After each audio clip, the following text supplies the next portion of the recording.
Hello, my dear viewers. This amazing story will be very instructive for you. It is very interesting and beautiful. I wish you enjoy watching it. A student drops out of school and against his parents' orders goes to live with an older lady, and a year later he goes to live with her. They were never supposed to meet. There was never a chance. Their lives are like planets orbiting far apart in different orbits. Harry was a law student with nothing to do at an expensive, fancy resort. He was brought here by illness. He'd been depressed the previous winter. It came on out of the blue. Yes, he'd been studying too much for days, sitting at night with his textbooks. Yes, he was in practice, where he saw such scum of the society that God forbid to meet them on a narrow path. And then, one day, he ran out of energy all at once. He lay with his back turned to the wall and stupidly looked at the geometric patterns of the carpet. He didn't want to do anything. Not to eat, not to study, not even to live. His mother and father were worried sick. Harry was their only late son, begged by fate. Soft, intelligent people, they never pressed on the boy, and if he was forbidden something, he understood perfectly well why. And everything that could be allowed to him was allowed. Whether to get a dog, to bring home friends with a sleepover, to go on a camping trip with the class, he never heard from his father and mother. No. It was the same with his choice of profession. Harry's mom worked for a while as a people's assessor. They're called nodders because they never challenge a judge's opinion or decision. But mom had a girl crush on the judge, an attractive blue-eyed woman of about 45. Mom admired people who, despite a difficult life, retained optimism and a cheerful disposition. Judge Cindy was long divorced and raising a deaf daughter. Her husband left just because of the birth of such a sick daughter. Also, a member of their family was a huge Maine Coon cat. Theodore had a separate bed. In his litter box, he made a TV set. Once there was a newspaper with a program on it, and the cat took this newspaper as a special kind of invitation, meaning you can come here. The program was removed long ago, but the cat's bad habit could not be eradicated. They never turned on the TV. Cindy's daughter Angelica lived in a special boarding school and came home on weekends. Her mother was not going to marry anymore and gave all her energies to work. First, because she truly loved her work, and secondly, she was saving most of her earnings to take Lena abroad for treatment, surgery plus rehabilitation. Every day, Cindy had to judge people who had stolen something, or shared something, or beaten, or even killed. The cases she disliked most were those involving the division of property.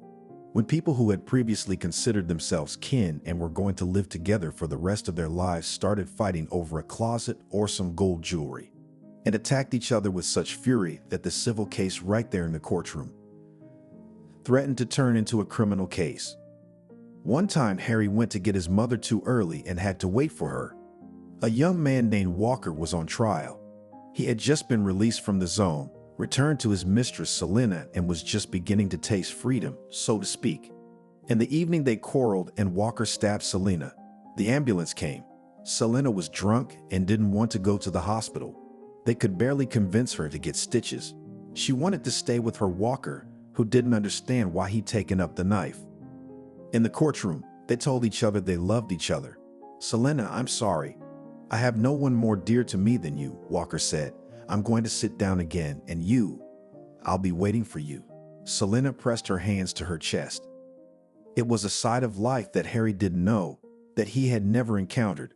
Walker got 2 years, 10 months, and Selena was in the hallway excitedly discussing with her sister what to send him in the first transmission. Cindy felt sorry for him. Mom said as she and Harry drove home, gave him the smallest sentence possible. He's already been convicted once, but his girlfriend was on her knees, saying she had no grudge against him. Harry seemed to be thinking about something of his own, but was it not from this time that he began to read a different kind of literature from what he had read before? If he had been interested in adventure before, now it was replaced by detectives, books about elusive criminals, bloody maniacs, kidnappers, and domestic violence. In his senior year of high school, Harry told his parents he wanted to become an investigator. Mom freaked out. "It's dangerous. Can't you pick some more peaceful profession?" Father objected. "I don't think there's anything dangerous in store for Harry. I think he will work in our small town, and soon all romance will be dispelled." He'll have to investigate cases like the homeless man who broke into the apartment and stole a laptop to drink it away. So I wonder if this kind of routine work won't turn him away from the legal profession. Harry wasn't in the mood to open up, so he said briefly, "We'll see." And during his years of study, he had indeed had to see quite a few things that were too brutal, ruthless. Practical training would end, and again lectures would be replaced by seminars, and Oma had to deal with reports, prepare term papers, then look closely at the topic of the diploma. Harry never manked, studying every day until deep into the night, and in the end, from accumulated fatigue, there was the very nervous breakdown. He was covered with depression. Parents were alarmed. God knows where the money came from, and bought him a trip to an expensive sanatorium by the sea. Harry didn't even want to go. What difference would it make where he would lie for hours in the fetal position in a city apartment on the 8th floor, or in a single room 100 meters from the sea? But suddenly the change of place did him good. In the sanatorium, the doctor began to treat him the old-fashioned way. He did not appoint a young man expensive procedures, different their spa, healing climate, sea bathing, long walks, and drinks with soothing collections, which were given in the photo bar, had to do their job. And after a few days, it seemed to Harry that the air was indeed healing. He fell asleep easily in the evening, slept soundly at night, and stopped having nightmares. And early in the morning he was greeted by the sea, which was as clear as a tear, and washed away all the negativity and heavy thoughts. Harry came to breakfast with a wolfish appetite, and swept up even the milk porridge, which he had not liked before. His neighbors at the table were a father and his young daughter and a middle-aged woman. The little girl was pretty, her curly hair braided into 2 thick braids. Lucy chattered away very amusingly, and somehow it seemed that if there were peaches or cakes for dinner, everyone at the table was happy to give them to the little girl. Her daddy Steve smiled, embarrassed and grateful. The middle-aged woman's name was Angelica. She was remarkably silent. It was clear that she was a wealthy woman.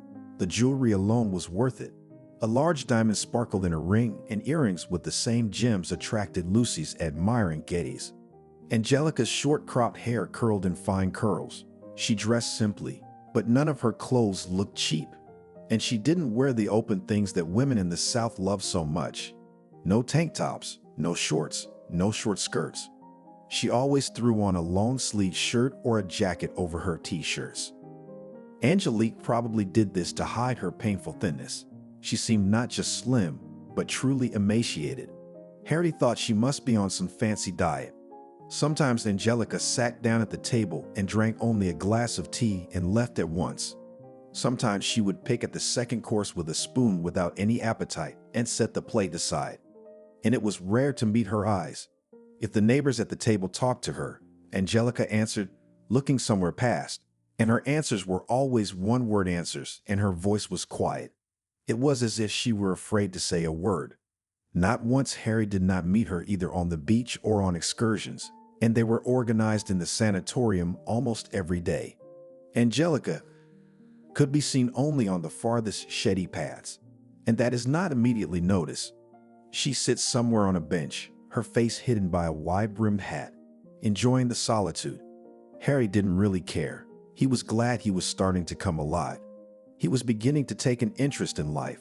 For the first time in months, he was making plans. Periodically, all the vacationers in the sanatorium had to visit the doctor to check how the treatment was going, what the result was. Harry waited for his turn, sitting in the corridor. Angelica was at the doctor's office.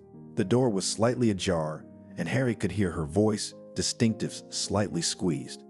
"It's a great pity we weren't able to help you, isn't it?" Evan asked the woman softly. "Well, I guess if I hadn't come to you, I would have been worse off," Angelica said gently. "You haven't gained any weight. Your blood pressure's still skyrocketing," Evan said. "And the psychologist says your anxiety level hasn't gotten any lower, right?" Silence.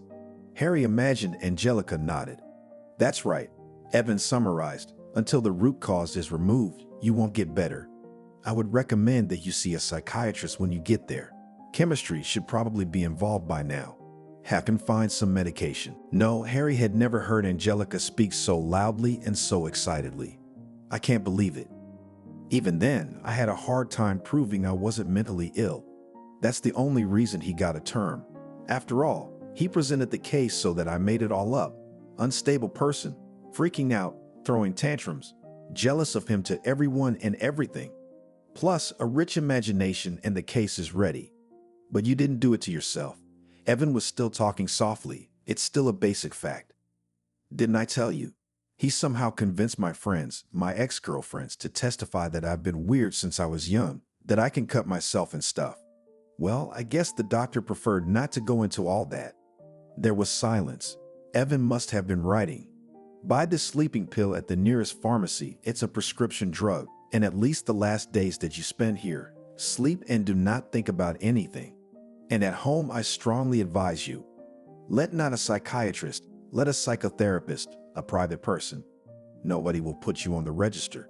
But don't you realize you won't be able to live fully? You won't be able to enjoy life if you work on this problem. How much of that life is left, doctor? Angelica pushed her chair back sharply. A few moments later, the door swung open, and without looking at Harry, the woman walked briskly down the corridor. For some reason, all day long, the young man couldn't forget this conversation. He waited for dinner to see Angelica in the dining room. Usually she was always a little late. For dessert, they served very beautiful basket cakes with cream and fruit. Harry handed his to Ninotchka and glanced at the door every now and then, but Angelica never showed up. The next day, Harry went to the beach early in the morning as usual. He liked those hours when there was no one else there. Who on vacation would really think of getting up at 5 o'clock? There were only a few fishermen on the beach. But suddenly he saw Angelica. The woman was sitting on a chaise longue under the awning, although the sun was just rising. But Angelica was obviously trying to remain as inconspicuous as possible. She was wearing a flounced denim skirt, long up to her heels, and some kind of stretchy sweater that Angelica was wrapped up in. She sat with her arms wrapped around her knees and stared in front of her. Harry didn't want to disturb her and was about to make a discreet retreat, but then she looked up at him. They nodded at each other. "Morning. Can't sleep?" he said, because he had to say something. "As it turns out, not even pills can help me," Angelica grinned. Harry hadn't expected her to answer. She hadn't said anything about herself until now. "I've been sick of studying," he said, taking a seat on a nearby chaise lounge. "It's been a relief since I decided to give myself a break. Why don't you stop thinking about unpleasant things?" "How?" Angelica looked him straight in the eye. "Can you do that? Can you teach me how to do it?" Suddenly, tears came to her eyes. Angelica bit her lip and looked at the sea. He could not think of anything but the bano. There are no unsolvable problems in the world, only if someone died. "I'm dead," Angelique said. "Isn't it obvious?" Angelica grew up with a stepmother and once wanted more than anything to have a home and a family of her own. Although everyone around her admired her father, her stepmother, and all 3 children, Angelica and her 2 half-brothers. Her father is a scientist, a university professor, soft in family life, and a man passionate about science to the point of madness, a professor who forgot about food and sleep when it came to his favorite science. His first wife died a few days after Angelica was born. There was a not-so-rare reason the medics overlooked it. Later, someone changed the records in all the documents, and no one for this story was not punished severely, not suspended from work, and the grief-stricken professor didn't try to get justice. Perhaps from the very beginning, he wanted to bring up his daughter himself and not to marry again. But after a few years, he met a young woman whom he sincerely admired. Like him, Mary was in love with science, well-read, in short, lived a spiritual life, and all material things were of secondary importance to her. The professor very quickly made her an offer, and Maria was not afraid to marry a man with a child. 2 years later, she gave birth to twins and decided that she had had enough of children. Although the professor hired her an assistant from the beginning, still small children demanded too much attention.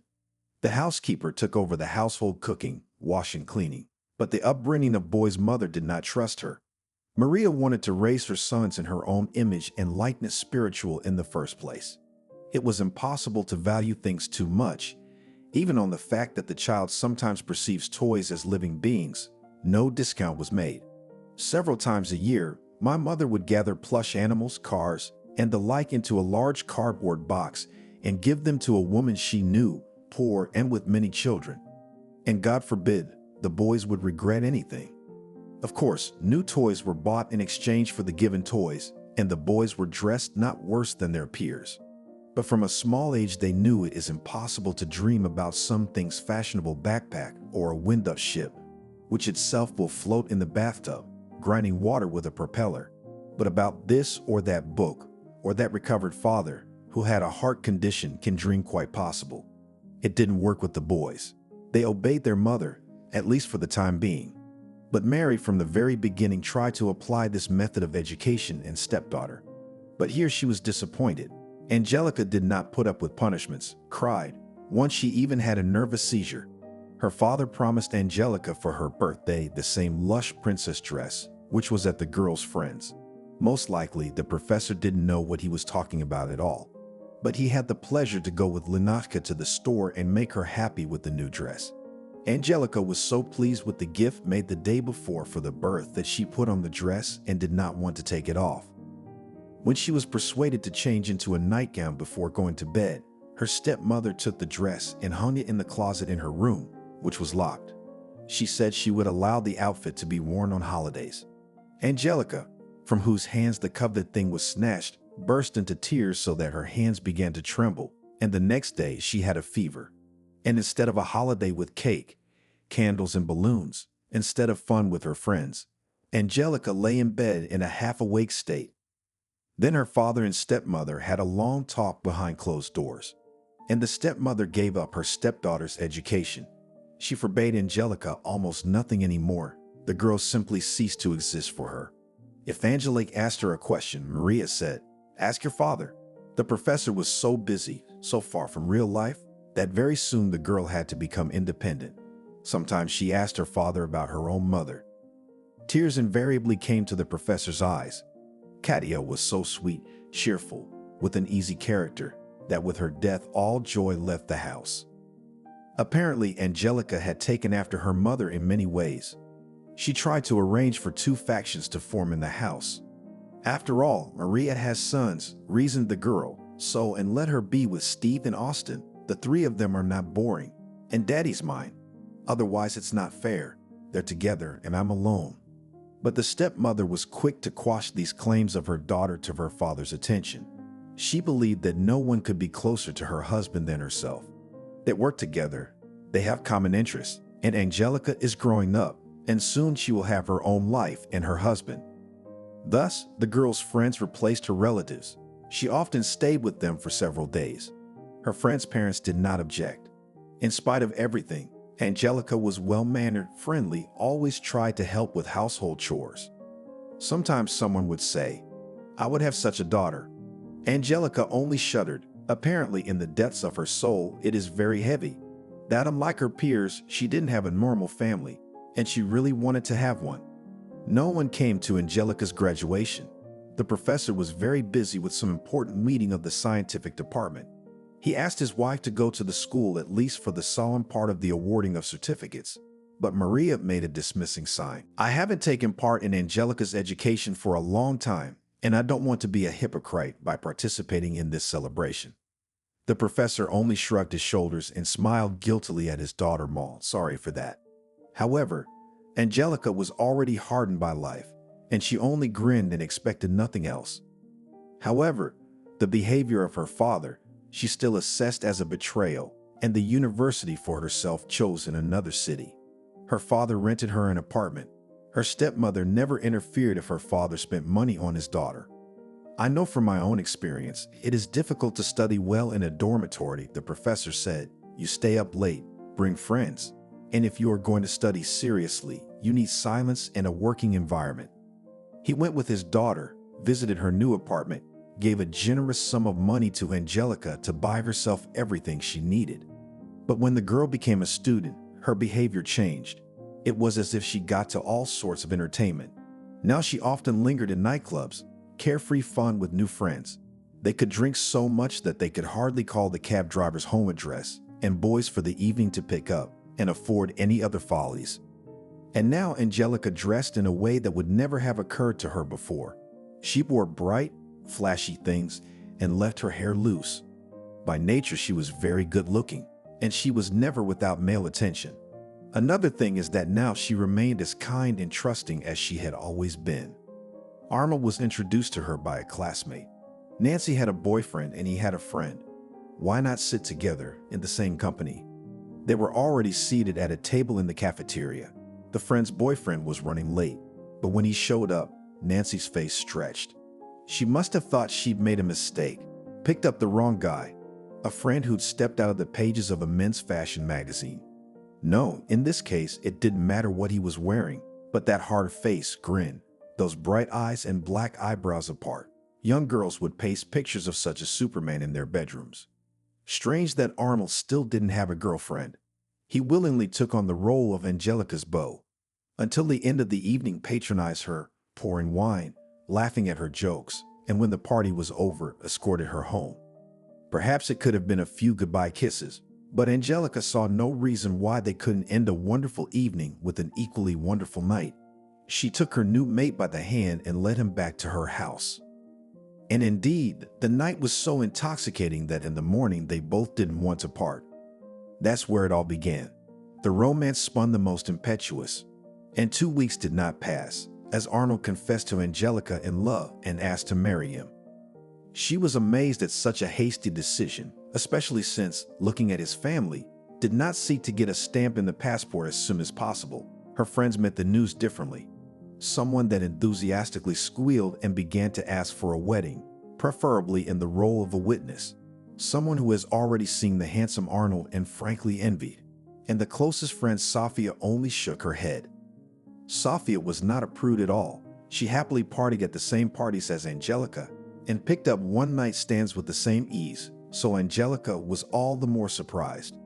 I'm not getting married yet, but you should have seen how beautifully Angelica proposed to me. All honorable, on his knees, with a bouquet of flowers and a stunning diamond ring. Look. And Angelica showed me her hand with a dainty ring. I said I would think about it, she said with ill-concealed pride. And anyway, as long as I wear the ring, I will be faithful to him. What about him? Sophie asked. Well, it seemed to me that he was very upset that I did not give my consent at once. Angelica confessed. I think he imagined that I would be happy, throw myself on his neck and confess in return eternal love. Sophia shook her head again. I haven't had any experience of my own married life, she said, but I look around me. It's rare for guys that age to get married right off the bat. So far, I've only seen a few cases of young men proposing marriage like that. And you know who they were talking about. Alcoholics. Both of them were already incorrigible, or as they say, incurable. And they'd already tried marriage, but their wives couldn't take it for long. Are you saying Angelique drinks? Angelique laughed. I'm gonna disappoint you, but I'm a leader in this business. You know, I can't resist a cocktail sometimes, and he won't even take a sip because he's driving. What do you know about him? Sophie kept up. Well, his father left the family early. His mother raised him, but it was hard on her. She drove men around and didn't pay much attention to her son. Maybe that's what we have in common. Neither he nor I had a normal family. Maybe, Sophia agreed thoughtfully. But if I were to advise you to look for a husband, it would be among those guys who had a normal, good family, where the father is used to taking care of the mother and the son saw it. And I feel sorry for Linka, with unexpected seriousness said Angelica. He, like me, wanted home warmth, and his mother all her warmth gave to strangers' men. He hoped that she would at least give birth to another child, and he will have a brother or sister, which he will take care of. But no, he grew up alone, an orphan with a living mother. But still, you're not going to run off to marry him right now. No, of course, in Angelica's voice sounded worried notes. I'm already with these novels fountains of study run. I have debts for the last session, and I can't retake them. And I have to do it. It'll be a big blow to my father if I suddenly drop out of school. And it is he who pays for my apartment and gives me money to live on. Yeah, Sophia agreed, you've been fine up until now. But if you lose your allowance, you'll have to work part-time like many other students.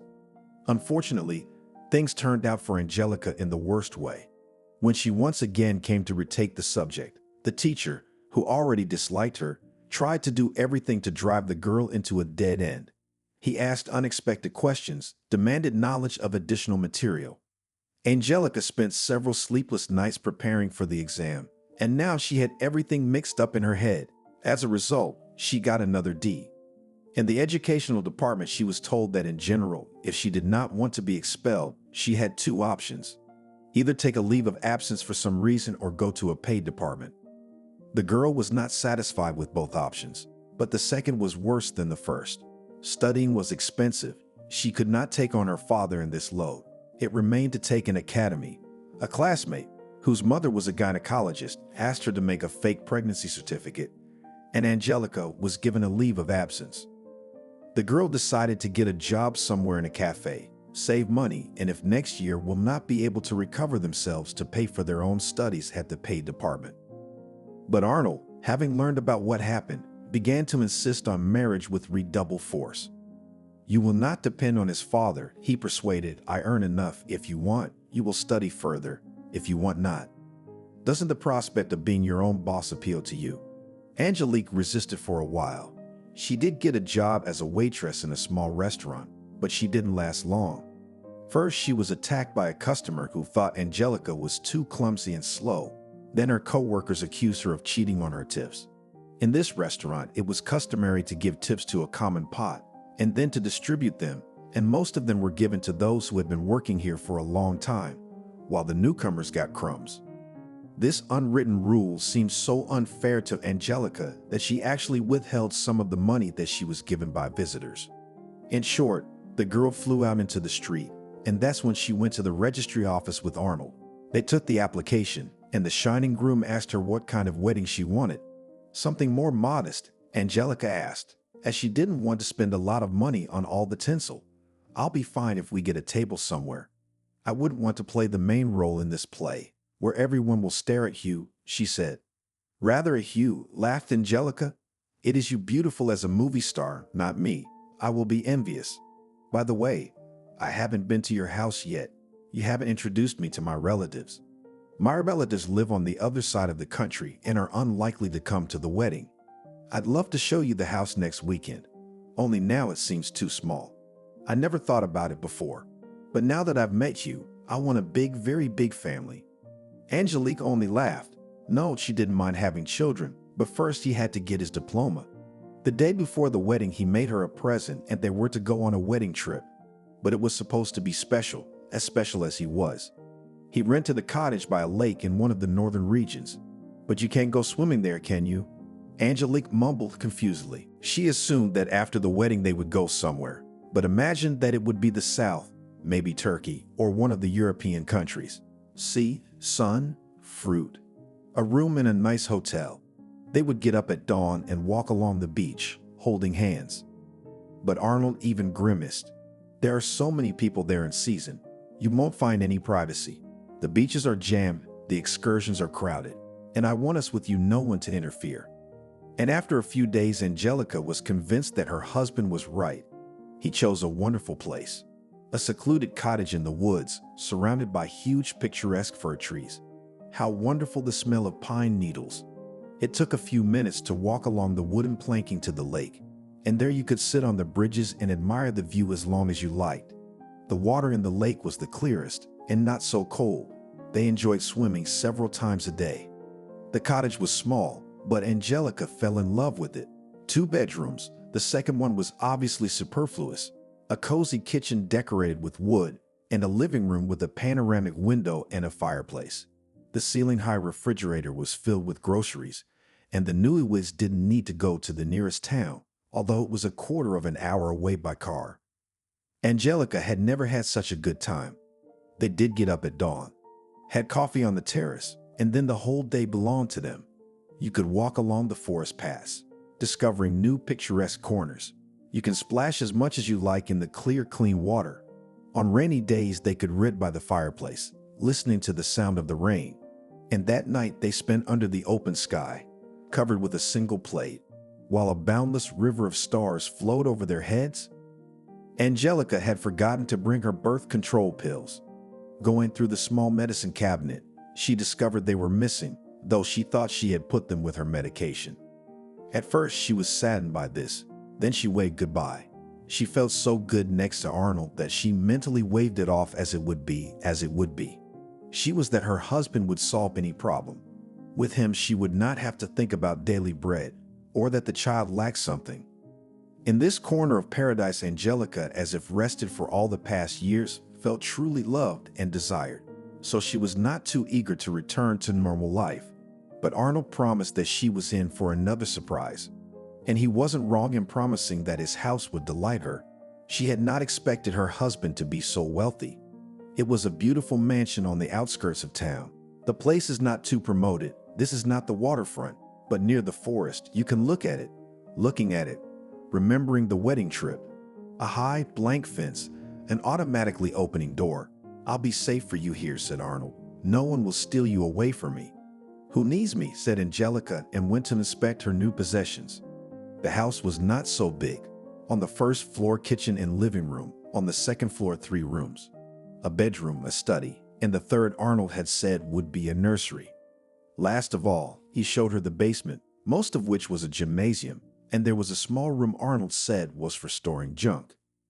Angelica's eyes shone as she mentally imagined how she would make this beautiful house the most beautiful house in the world. She didn't know exactly how much Arnold earned, but she was sure that it would be enough for various transformations, and she'd be working soon too.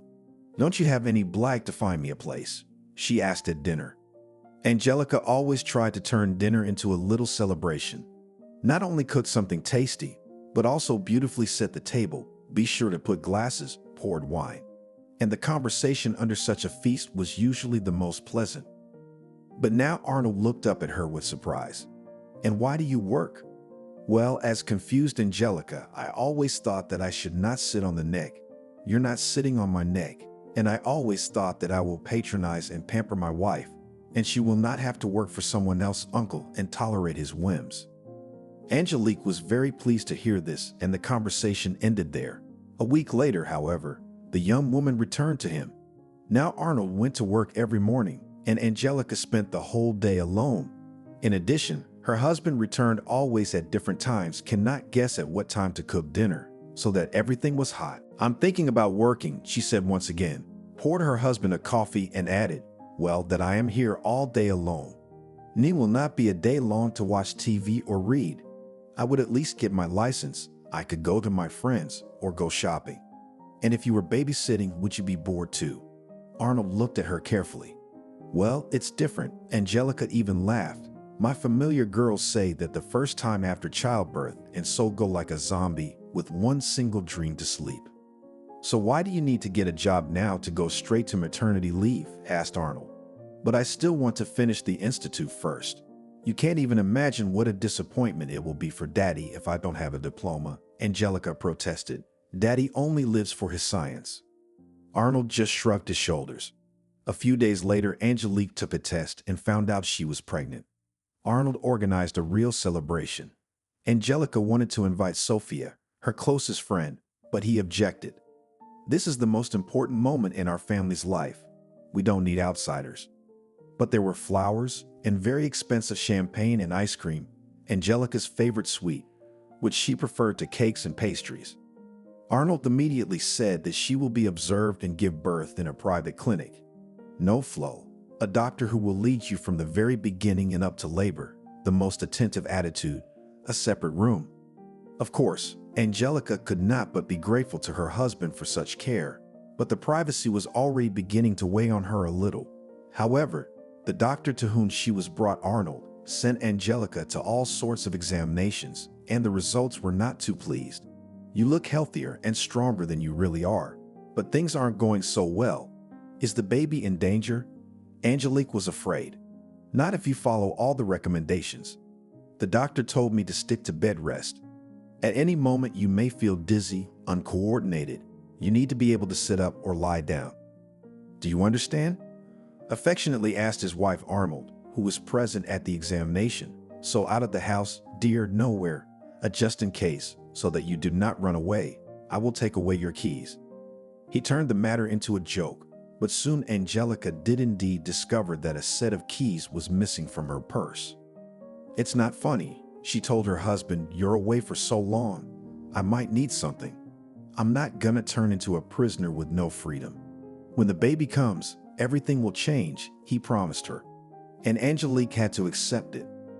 When he left in the morning, Arnold locked the gate securely, so that Angelique really felt like a prisoner, locked in four walls. "But at least I can have visitors." She couldn't stand it. Arnold raised his eyebrows. "Who do you want to see?" "At least Sophia we have not met for ages." He thought for a few moments. "Okay, invite her over for the weekend when I'm home too." Sunday evening went wonderfully. Sophia had brought good wine and some toys for the baby. For growing up, she joked.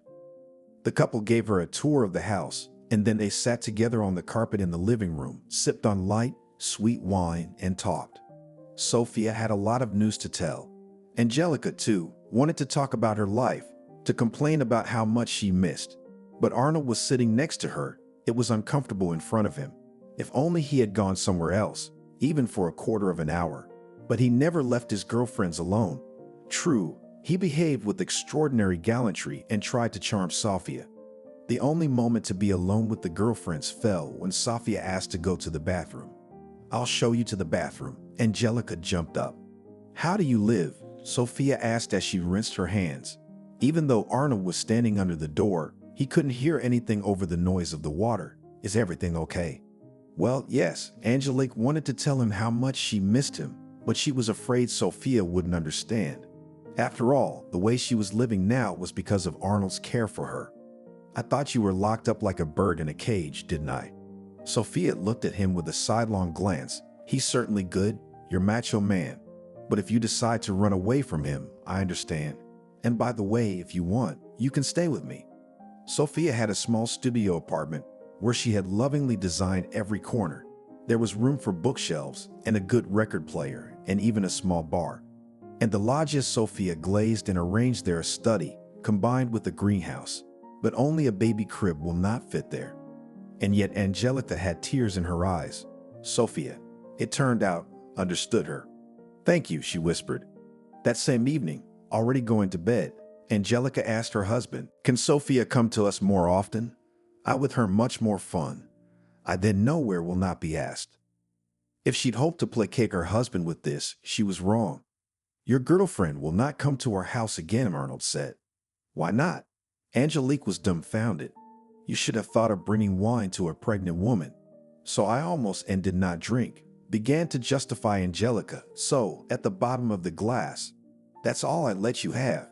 If she shows up next time without me, how do I know what she'll bring with her? Maybe a bottle of whiskey. I assure you, she wouldn't even think off." "I say she would. You're a kind soul, and you don't know how jealous people can be.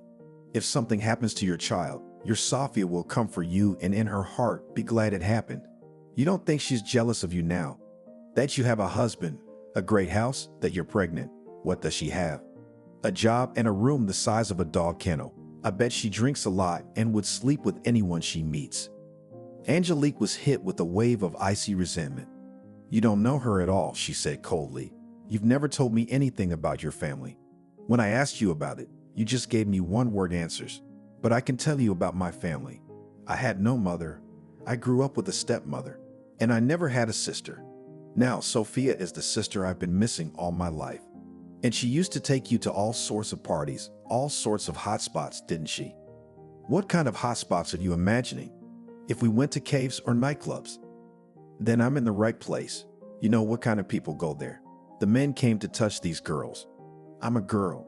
Angelica squinted her eyes. "I didn't say that. But with this Sophia, you could behave like the last girl. Look, I'm not asking you where exactly you work and who surrounds you there. You know I run a security firm and they're all men. So maybe you're having affairs with them." Angelica asked in anger. He whipped her on the cheek. No one had ever hit her before, and to lay a hand on a pregnant woman, Angelique recoiled and cried. "There is no greater insult to a man than what you just said to me." Arnold walked out, slamming the door. Angelica cried for a long time. But the room was so quiet, there was not a single sound, and she gradually began to calm down. The very surroundings had a calming effect on her. It was so beautiful in her room, all in soft pink colors. In the end, she came to realize that it was largely her own fault. Men have certain points, red lines that mustn't be crossed, and she must have broken an unspoken prohibition. And yet Angelique thought her husband would apologize to her, and she would try to forget this terrible scene. That night, she and her husband spent apart. Angelique suddenly fell asleep soundly after many tears. Several times she woke up, and each time she checked if Arnold was there. It seemed to her that he should definitely come, because loving people always understand if they hurt another and try to earn forgiveness, even if they are not guilty. But Arnold did not come. In the morning, Angelica heard that her husband was going to work. She couldn't believe he would just leave. Besides, she was hungry. So she casually walked into the kitchen where he was finishing his breakfast. She poured herself a cup of coffee and made a sandwich. "What should I buy today?" Arnold asked as if nothing had happened. "You'll write the list." She usually gave him a shopping list, except for the first few days, when she was so nauseous she was lying down. But now Angelica's eyes widened in surprise as Arnold seemed to have forgotten everything that had happened yesterday. "You hit me," she said. "Me?" He was surprised. "It couldn't have happened. You had a bad dream. Don't you remember anything?" "No," he shook his head. "But if I upset you, I'm sorry. So what should I buy today?" Angelique made a short grocery list. When her husband left, she wanted to lie on the couch with her phone as usual. Lately, she was used to reading books from digital libraries, but she couldn't find her cell phone. In vain, she looked for it all over the room, checked the bathroom, looked in every corner in the living room and kitchen. There was no cell phone. She remembered that there was a landline in the house and decided to call her own cell phone from it. Then she would hear a familiar tune and find the missing cell phone. But it turned out that the landline was disconnected. That day, Angelica was extremely bored. She didn't know what to do until her husband came home. She had long since gotten used to television. She could only walk in the small garden. She couldn't go outside the fence. The gates were locked. Hell, she can't even contact Sonia. If the cell phone is somehow lost, Sophia could buy her a new one and she'd give her girlfriend the money later. When Arnold arrived in the evening, the first thing Angelica asked him was if he knew where the cell phone was. Though in her heart she was sure he would answer no, she was all the more taken aback by his words. "You don't need a phone." "How's that?" She sat up like that. "You'll call your friends, discuss your life me, and I don't want anyone to gargle my name, especially dirty girls like Sophia. And you say you don't remember yesterday's scene," Angelica summarized bitterly. "I'm afraid it will be exactly the same today. I don't know what you mean, but all that cell phone service and radiation, I don't think it's good for the baby." Angelica laughed, but it sounded almost hysterical. "Understand, today is not the Stone Age, and everyone has a cell phone. I do not part with mine." I know his voice was calm, like he was talking to a baby, but it's not good for you. Look at yourself right now. Your nerves are shot, and I need to keep you safe from any anxiety. Give me the phone and I'll calm down. "I got you something else." Arnold went out and came back with a small flat box. "You say you mostly read books on the internet. I bought you an ebook, and at my request, they uploaded 100 detective stories and love stories. When you've read them all, tell me and I'll update your library. But that's not the same. And you have a TV for news. What else do you need?" "I need a way to get in touch with someone. You've been gone all day. In case something happens to me, I get sick. I'd have to call an ambulance, get you home from work." "Now I won't leave you so long," Arnold said affectionately. "I'll stop by in the middle of the day to see if you're all right." And he really began to visit her once or even twice a day. He always came at different times and did not stay long, sometimes only for a few minutes, to make sure that everything was all right. Angelica paced around the room. The ebook was no substitute for the internet. She realized that she had complained about loneliness for nothing before. She could sit on forums, chat in chat rooms, she could contact Sonia through social networks. Now she was deprived of all that. The books her husband had downloaded for her turned out to be cheap reads and couldn't occupy her thoughts. Does he really care for me that much? She asked herself, but it's the caring that really chokes me. Hormones were probably affecting her too, because she didn't recognize herself. Every now and then she began to cry like a hurt child and felt very unhappy. A few days later, Angelique said to her husband, "I can't go on like this. I'm leaving you." He was just finishing his lunch. He was finishing a chop with green peas. Arnold raised his eyebrows in surprise. "Where are you going to go?" "You don't have to worry about that," she replied defiantly. "I understand," he said calmly. Now he spoke to her only in that tone. "You wanted to live with your Sophia until the divorce, and then you had a child, got a job, and received child support. Am I painting the right picture?" "So what? Thousands of women live like that." Angelica lifted her chin. "But you're not gonna live like that. First of all, you're not going anywhere because you're carrying my child, and I'm not going to let you steal it from me." "I'm not going to steal." Angelique realized for the first time that her husband might not let her go. Just like that, and not let her go, you'll be able to see him. He shook his head. "I don't like it." "But don't you realize you've made me miserable? You're not yourself right now." Arnold poured them both a cup of coffee without hurrying. "Then, when the baby comes, you'll think you're crazy for a while. It'll get better, you'll see. But you can't forbid me to leave. You're a free man, but so am I. You're sick now." Arnold tried to stroke his wife's hand, but she pulled her away. "And the sick are taken care of without asking for their consent." "I'll leave," Angelica said, not so confidently. "No, you won't, but if you want to try." When Arnold left, Angelica walked around the castle one more time and realized that her husband was right. Maybe a man trained and physically strong would be able to get out of here, but not a pregnant woman whose eyes darken every now and then, and to whom physical effort is contraindicated. The wall is high and topped with metal spikes. She doesn't have a phone now. The gate is on an automatic lock. The house is set back from the other buildings, and there's no way anyone would hear her if she screamed. Besides, it would be much easier for Arnold to make her look crazy. Angelica remembered an acquaintance who had an elderly mother. In the mornings, Veronica would go to work, and the old woman would open the window and scream that she was being killed, calling for help. The daughter was most afraid that her mother would fall out and eventually put bars on the windows. The mother was given sedatives, but nothing helped, her screams echoing down the street.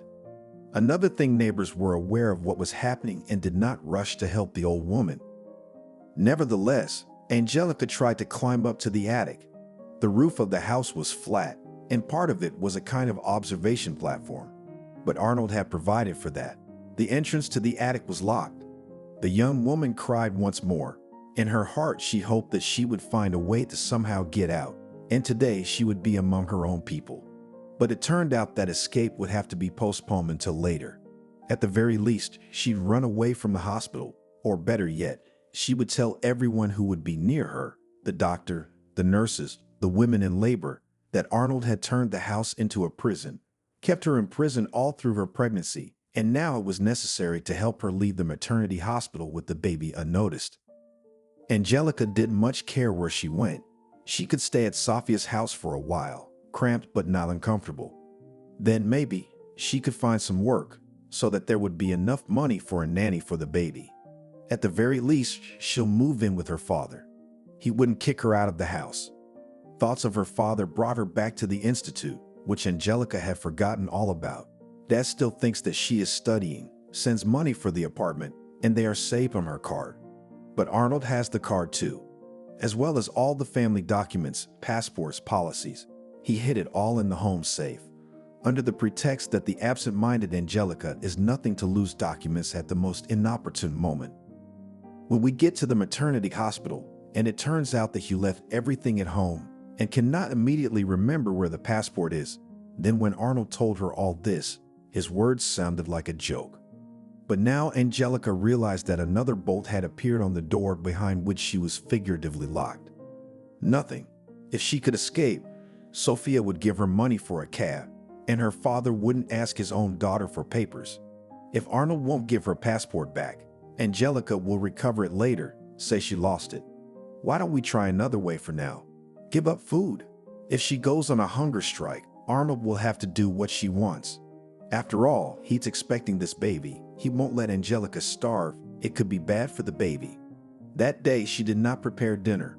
When her husband returned, Angelique sat in her room on the wide windowsill and looked out of the window. It was raining. In front of her eyes was a fence and wet lilac bushes. She knew her husband would make sure there was nothing to eat now. If he made a scene, well, Angelica was prepared for that. Instead, Arnold was rattling something in the kitchen. Half an hour later, he walked in on her. "Let's go to dinner. Everything's on the table." "I'm not hungry," said Angelica, without turning from the window. "Are you not feeling well?" He became alarmed. "You can take it that way. There's hot soup and rolls waiting for you, and coffee, of course." Angelique was very hungry, but she was sure she could stand it. She shook her head negatively and said, "I won't go." "If you do not break the regimen," Arnold continued to talk to her like a child, "then at the weekend we'll go somewhere. We'll walk in the park, have ice cream. You've really been sitting at home."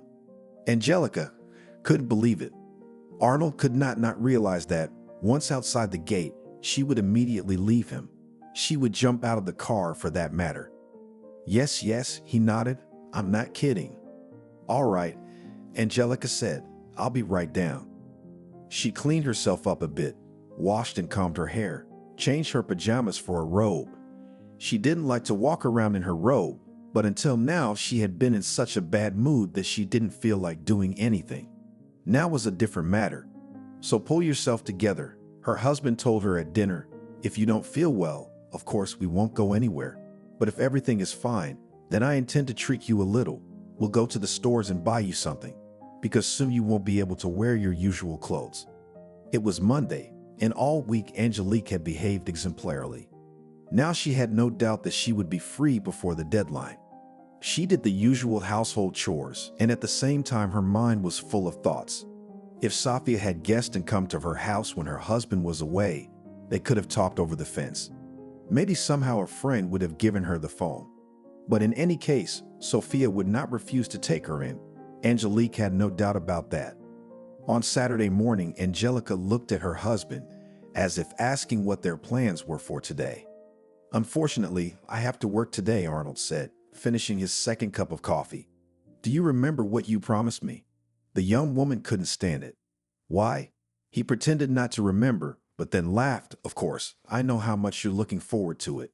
We'll go tomorrow right from the morning." Sunday was rainy, but Arnold wasn't about to cancel the trip. First, he brought Angelica to the country square.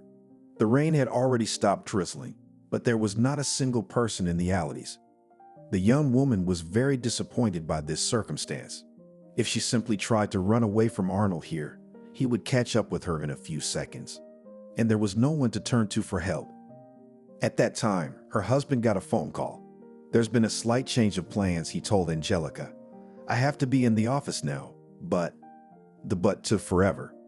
"You can go shopping on your own. I'll give you a card. Do you mind?" Angelique could only nod. "I'll give you 2 hours. "And you knew that she left?"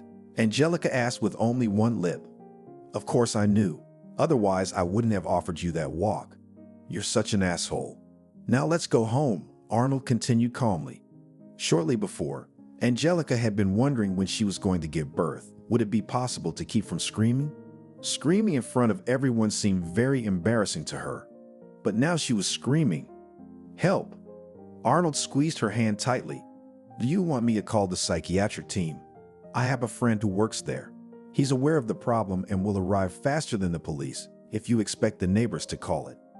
The psychiatrist will tell the cops you have a diagnosis and a caring husband will drive you. So I suggest you don't embarrass yourself and don't make yourself look crazy in front of a lot of strangers." With her head down, Angelica followed her husband. The change of emotion was too strong. She felt sick, barely able to stand. Arnold's car was parked in the driveway. He loaded his wife into the back seat like a thing. In the mirror, Angelica saw his grin. She closed her eyes and didn't open them the whole way. She really felt no longer a person as before, but an object that belonged to the owner. Lowering her head, Angelica followed her husband. The change of emotion was too strong. She felt sick. She could hardly stand on her feet. Arnold's car was parked in the driveway. He loaded his wife into the back seat like a thing. In the mirror, Angelica saw his grin. She closed her eyes and didn't open them the whole way. She really felt no longer a person as before, but an object that belonged to the owner.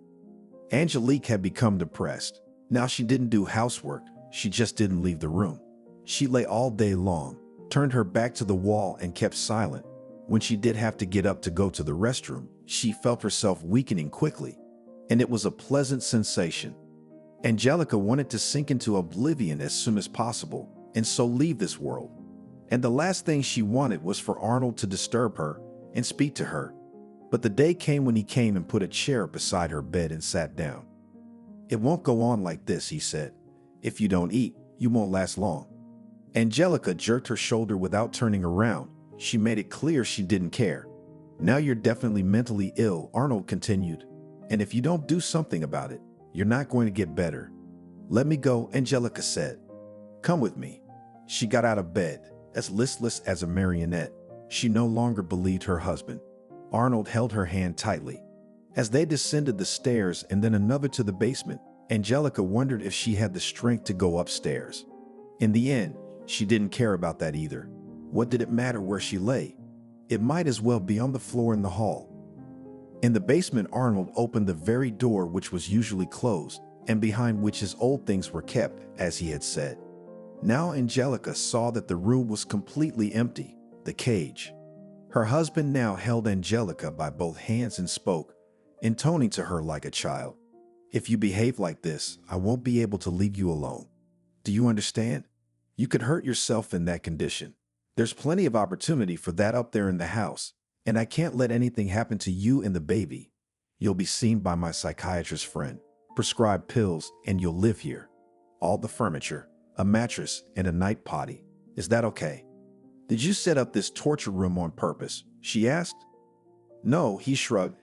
"It's not uncommon for mansions to have a secret room like this. It's a place to hide if criminals break in, robbery, or something unexpected happens. This time my emergency is you. You want to get medicated so you'll lie there like a vegetable. Why do you need all this?" Angelica didn't expect to ask that question. Nor did Arnold. He was silent for a few moments. "Because you are mine," he finally said. "When you and I were married, I belong only to you. I never thought of leaving you or cheating on you. But you're always going off on me. But I won't let you go.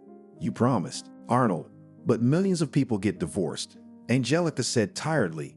"Why do you think our marriage is special? I think you're the one who's mentally ill, not me." "Be that as it may," he replied, holding back his anger. "You have a question to answer. Do you want to spend the time left before the birth in a human way, or do you want to be locked up here?" "It won't be human," Angelica sighed. "You know, I don't care. It's up to you." "All right," he said. "We'll give you another chance. But you have to eat tonight. Let's go upstairs." And Arnold helped his wife up the stairs, which she could not overcome alone. Angelique knew she had to wait until after the birth, but she could not have imagined the shock that awaited her. The young woman had packed a bag with things she might need at the hospital. If Arnold wished to check on her well, there were no secrets. Nightgowns, hygiene items, a few books. Still, as Angelica looked at that bag, it represented hope to her. That soon she would be able to get out of here. But when it was time to go to the hospital, Arnold said, "And you, my dear, will give birth at home." Angelica looked up and her eyes were as hurt as if he had hit her again. "Yes, yes," continued her husband, "the doctor is on his way. What's the matter with you?" Before, only the poor gave birth in maternity hospitals. And for the rich, the midwives were invited to the house. It was the order of the day. "So I've arranged this luxury for you." "What luxury?" Angelique bit her lip in pain. "What about sterility? What if something goes wrong and you need an operation? There's no facilities at home." "If there are problems, then we will deal with them," Arnold said nonchalantly. "You are young, healthy. Everything should go as it should." To be honest, Angelica soon didn't care who her doctor was or whether sterility was ensured. For the next few hours, she felt like she was dying. The pain was so intense that the paramedics who arrived had to give her anesthesia. Maybe they did it out of mercy, or maybe Arnold insisted, not wanting his wife's screams to be heard across the street. Even though their house was at the edge of the forest, but still, when Angelica regained consciousness, she did not immediately realize where she was. Nothing hurt. It was blissfully light. For a while she thought that she had returned to her childhood and was lying on her bed in her parents' house. Then her vision began to focus, and she saw a dark red curtain. It took another effort to remember everything. Someone had entered the room, Angelica turned her head and saw Arnold. His face was as impassive and calm as ever. Unbelievable. Who was born? She asked faintly. A girl. We have a girl. Show her to me, Angelica asked, and mentally added, not us but me. Then said Arnold, I want you to show her to me. Angelique's old stubbornness has definitely returned after all. It was me who gave birth to her. Now you sleep, your strength will recover, and then I'll show you everything, Arnold promised. Angelica knew that it was useless to ask, and she was not able to get up and go in search of her daughter. She was very weak. As soon as she closed her eyes, she fell into either sleep or unconsciousness. Arnold had not deceived her. When Angelica woke up feeling a little better, Arnold had brought her baby. Angelica was afraid to take her daughter in her arms, so small, so tiny. The newborn's head had to be carefully supported. Is she all right? Angelica asked, not realizing that she was crying. She put her daughter to her breast. What did the doctor say? The girl is healthy. Let her be Veronica, Angelica decided, gazing at the baby's face. She didn't need hope, something shaky and uncertain and maddening. She needed a firm belief that they would both get out of this nightmarish quest. All right, Arnold agreed. There was no crib in the room, and as the newborn dozed off, Angelica looked around helplessly for somewhere to put her. Come on, I'll carry the baby to her room. Arnold held out his arms. I want her to live with me. Angelica hesitated. All right, tomorrow we'll move the crib in here and we'll move everything around. But you need to sleep well tonight so you won't be awakened by a baby crying. You need to rest. Don't you realize I'll hear it from any room in the house? But still, Angelique gave her husband the baby, and he was right. Her strength was so exhausted that night she slept soundly and without dreams. When she awoke in the morning, she realized she could try to get up. Arnold had brought her breakfast, coffee, toast, boiled egg. Bring Veronica, Angelica demanded, and noticing the strange expression on his face, she threatened, or I'll definitely go on a hunger strike. Veronica doesn't live in this house anymore, he said. What?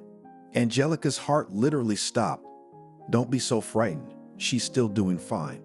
Only she will live somewhere else, and other people will take care of her. And if you want to see her someday, you don't do anything stupid.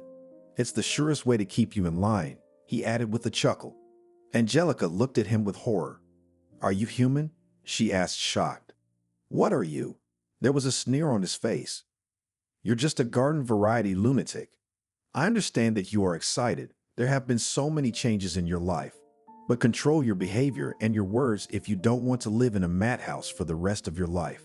You won't see Veronica there. Her husband bowed slightly and left. From that day on, Angelica's personal hell began. After the hysterics, so violent that she could have died or gone mad, there was a break in her character. It was as if she lost her will, became submissive, like a dog that wants to earn its master's approval. She now lived day by day, fulfilling all his wishes, so that on the first day of every month he threw on her lap another photograph of Veronica. Here the little girl learned to raise her head, turn over, sit up. Here she takes her first time in steps along the sofa. Angelica tried to understand where her daughter was, based on her surroundings. But in the photographer's field of vision, there was only a white wall and this very worn sofa of cherry color. And, of course, the child. Angelica had no doubt that it was her daughter. Although she had only seen the baby once, it was undoubtedly her. Angelica recognized her own features in Vera's face. The same shape of the nose, the cut and color of the eyes, except that the girl's hair was blonde, like Arnold. From the outside, it might have seemed that Angelica's situation was now better. She began to leave the house, always in the company of her husband, but still. Now the two of them were seen in cafes, in stores, noticed walking in city parks. But Angelica perceived this freedom as humiliation.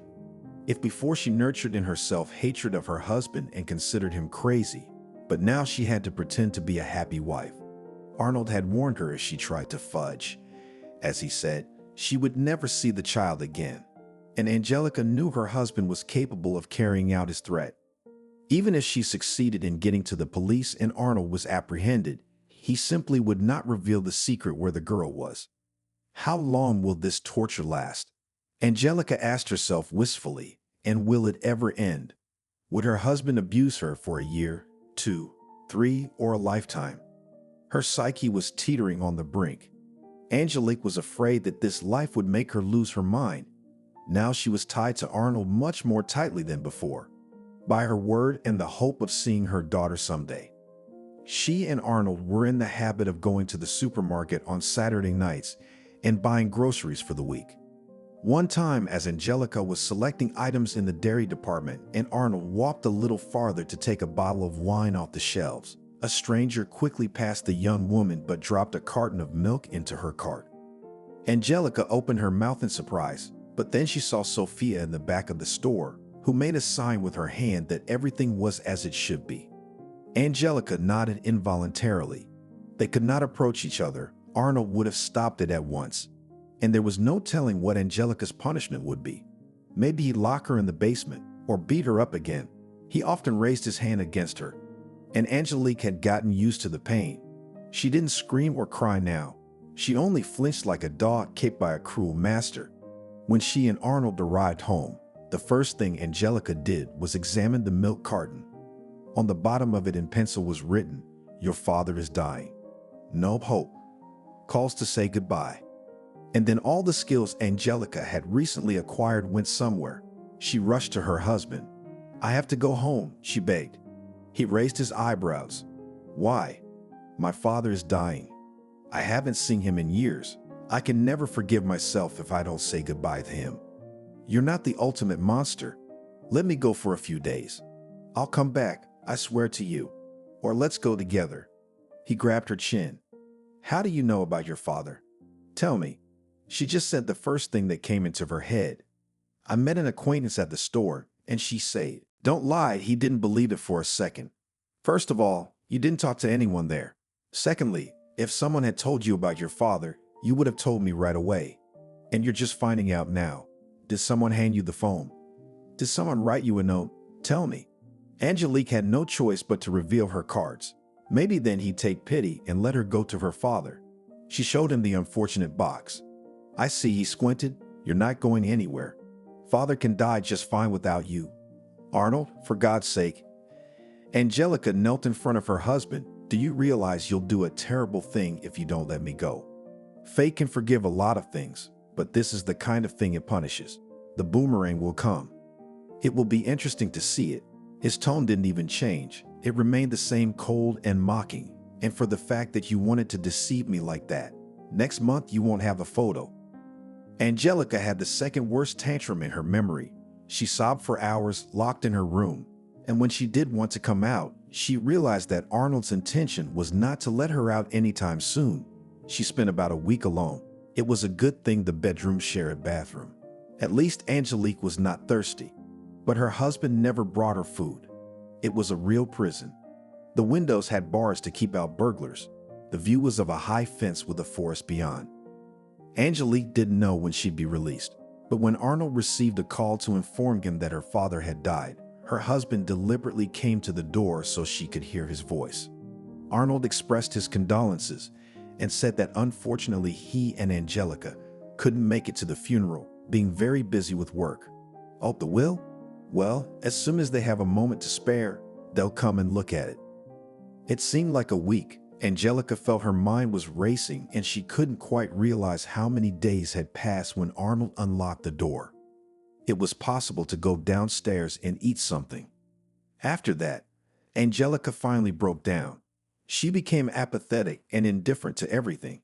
She didn't care whether she stayed at home or followed her husband wherever he led her.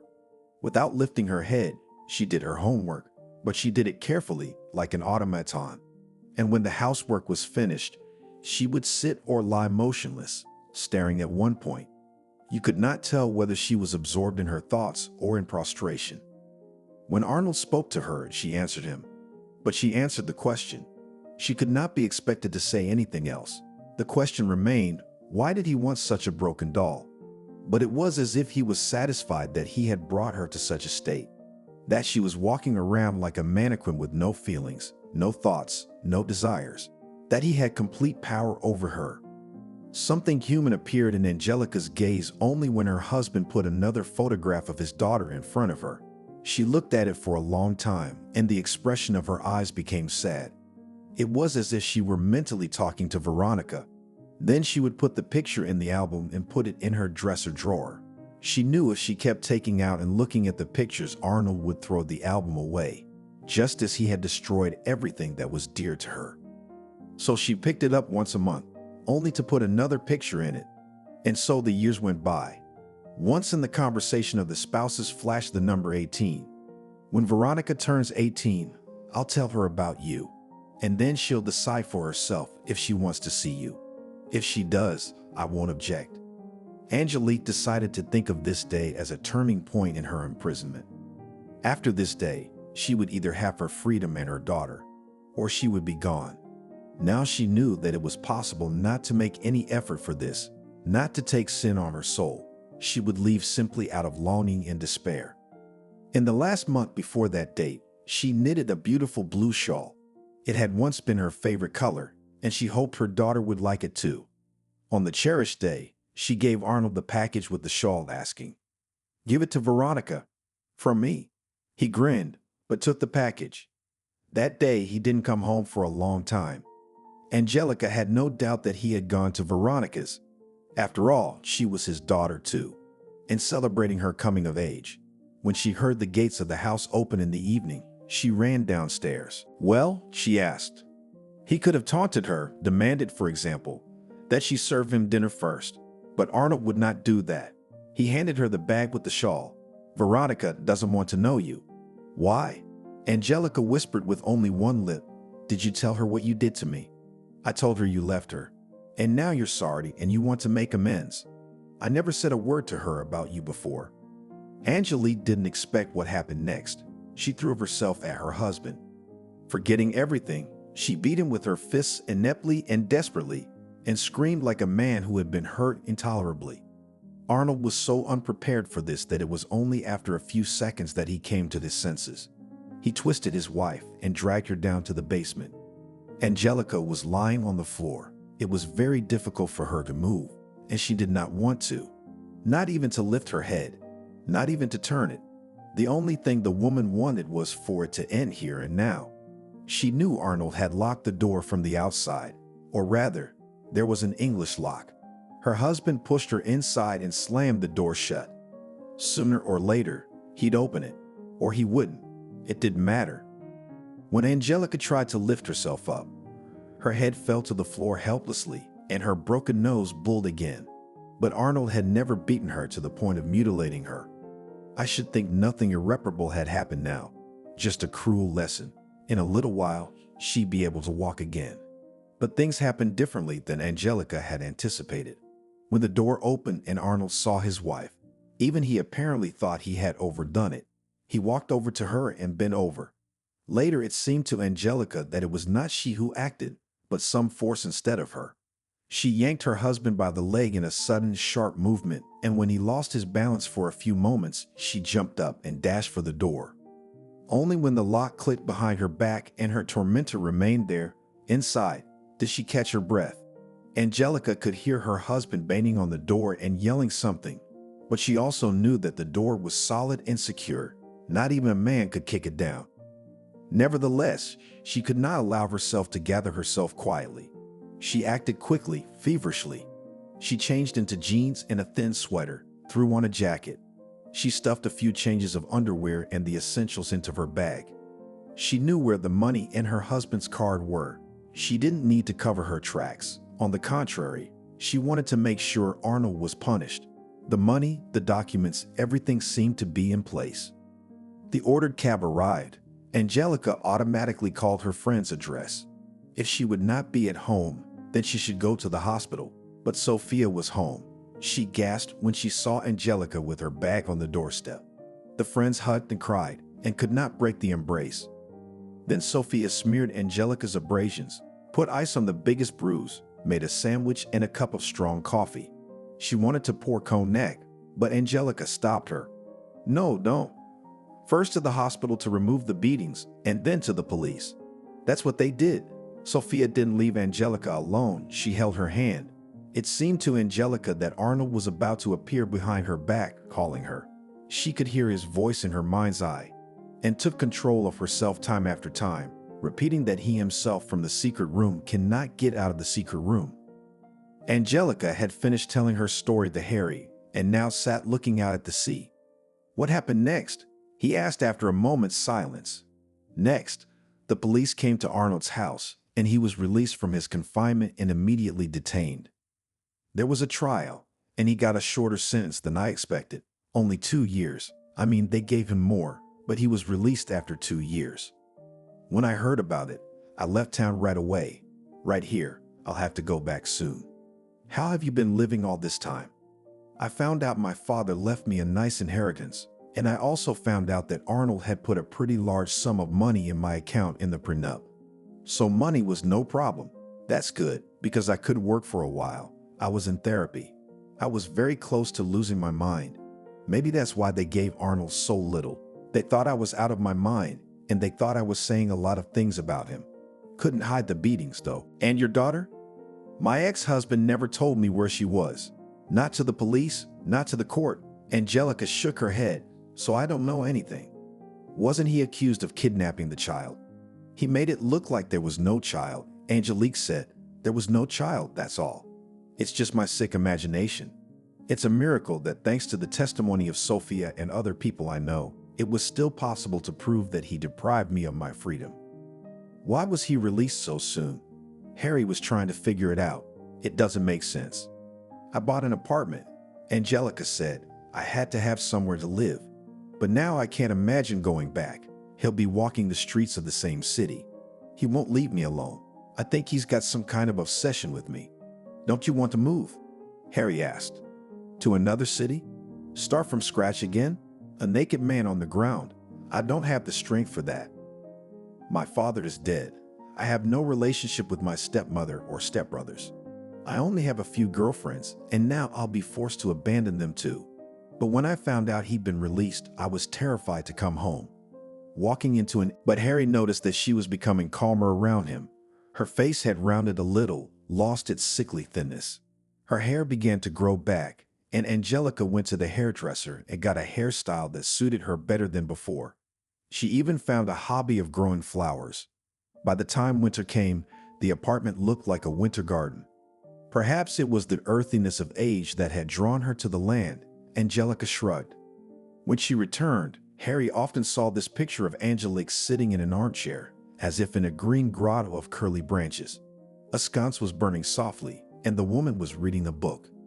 Harry involuntarily noted that the woman remained beautiful in spite of all she had been through. "If I ever get married, I'd like a mother-in-law like that," he thought, feeling that Angelica was gradually becoming a kindred spirit to him. But sometimes when he woke up in the middle of the night, he saw the light in the kitchen. So Angelica again had a terrible dream, in which the door opens quietly and enters her ex-husband. And now until morning she would sit, drink coffee, and listen to the sound of footsteps on the stairs. She realized that these were far-fetched fears, but she couldn't help it. Angelique had taken nothing with her from Arnold's house except her personal belongings, a photo album, and a blue shawl she had knitted for her daughter. The shawl now hung in her room. Harry did not hide from her that he was trying to find her husband and daughter, but he did not tell her the details. And when the young man disappeared for days at a time, Angelica knew it had to do with the search, but never questioned too painfully. It would be intolerable for her to hope and then be disappointed. And so a year passed. Angelica already wanted to talk to Harry about what plans he was making for the summer. She wanted to go somewhere up north, maybe Karelia. She couldn't stand the heat, and she thought if the young man wanted to go, he could accompany her. If he had a girlfriend, he could take her with him. She would pay for the young people's room. Harry's presence gave her a semblance of family, but she didn't have time to talk about it.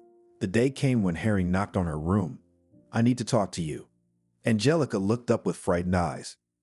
"Did you find out something bad? Did Arnold find me? Did you have to leave? Will you let me sit down?" Sitting down in the chair opposite Angelica, Harry began to speak. "I found out why your ex-husband was released. Not only because of that, of course, but that circumstance also played a major role. Arnold went blind." "How?"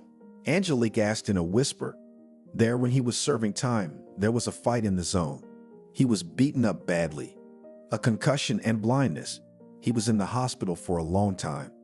And he'll never see again? The doctors are sure he won't, but I was wondering what he was. Why did he treat you like that? By the time you were married, he was already a rich, prosperous man. And Veronica? Did you find out anything about Veronica? Angelique interrupted. Wait a minute. I was sure that such behavior was more typical of a person from a marginal environment, but when I delved into all this, he really had a rough childhood. After his father left, the family lived in abject poverty. An old house, no heating, a stove and wood. The mother, whom Arnold loved very much, began to drink first, and then reach for other men.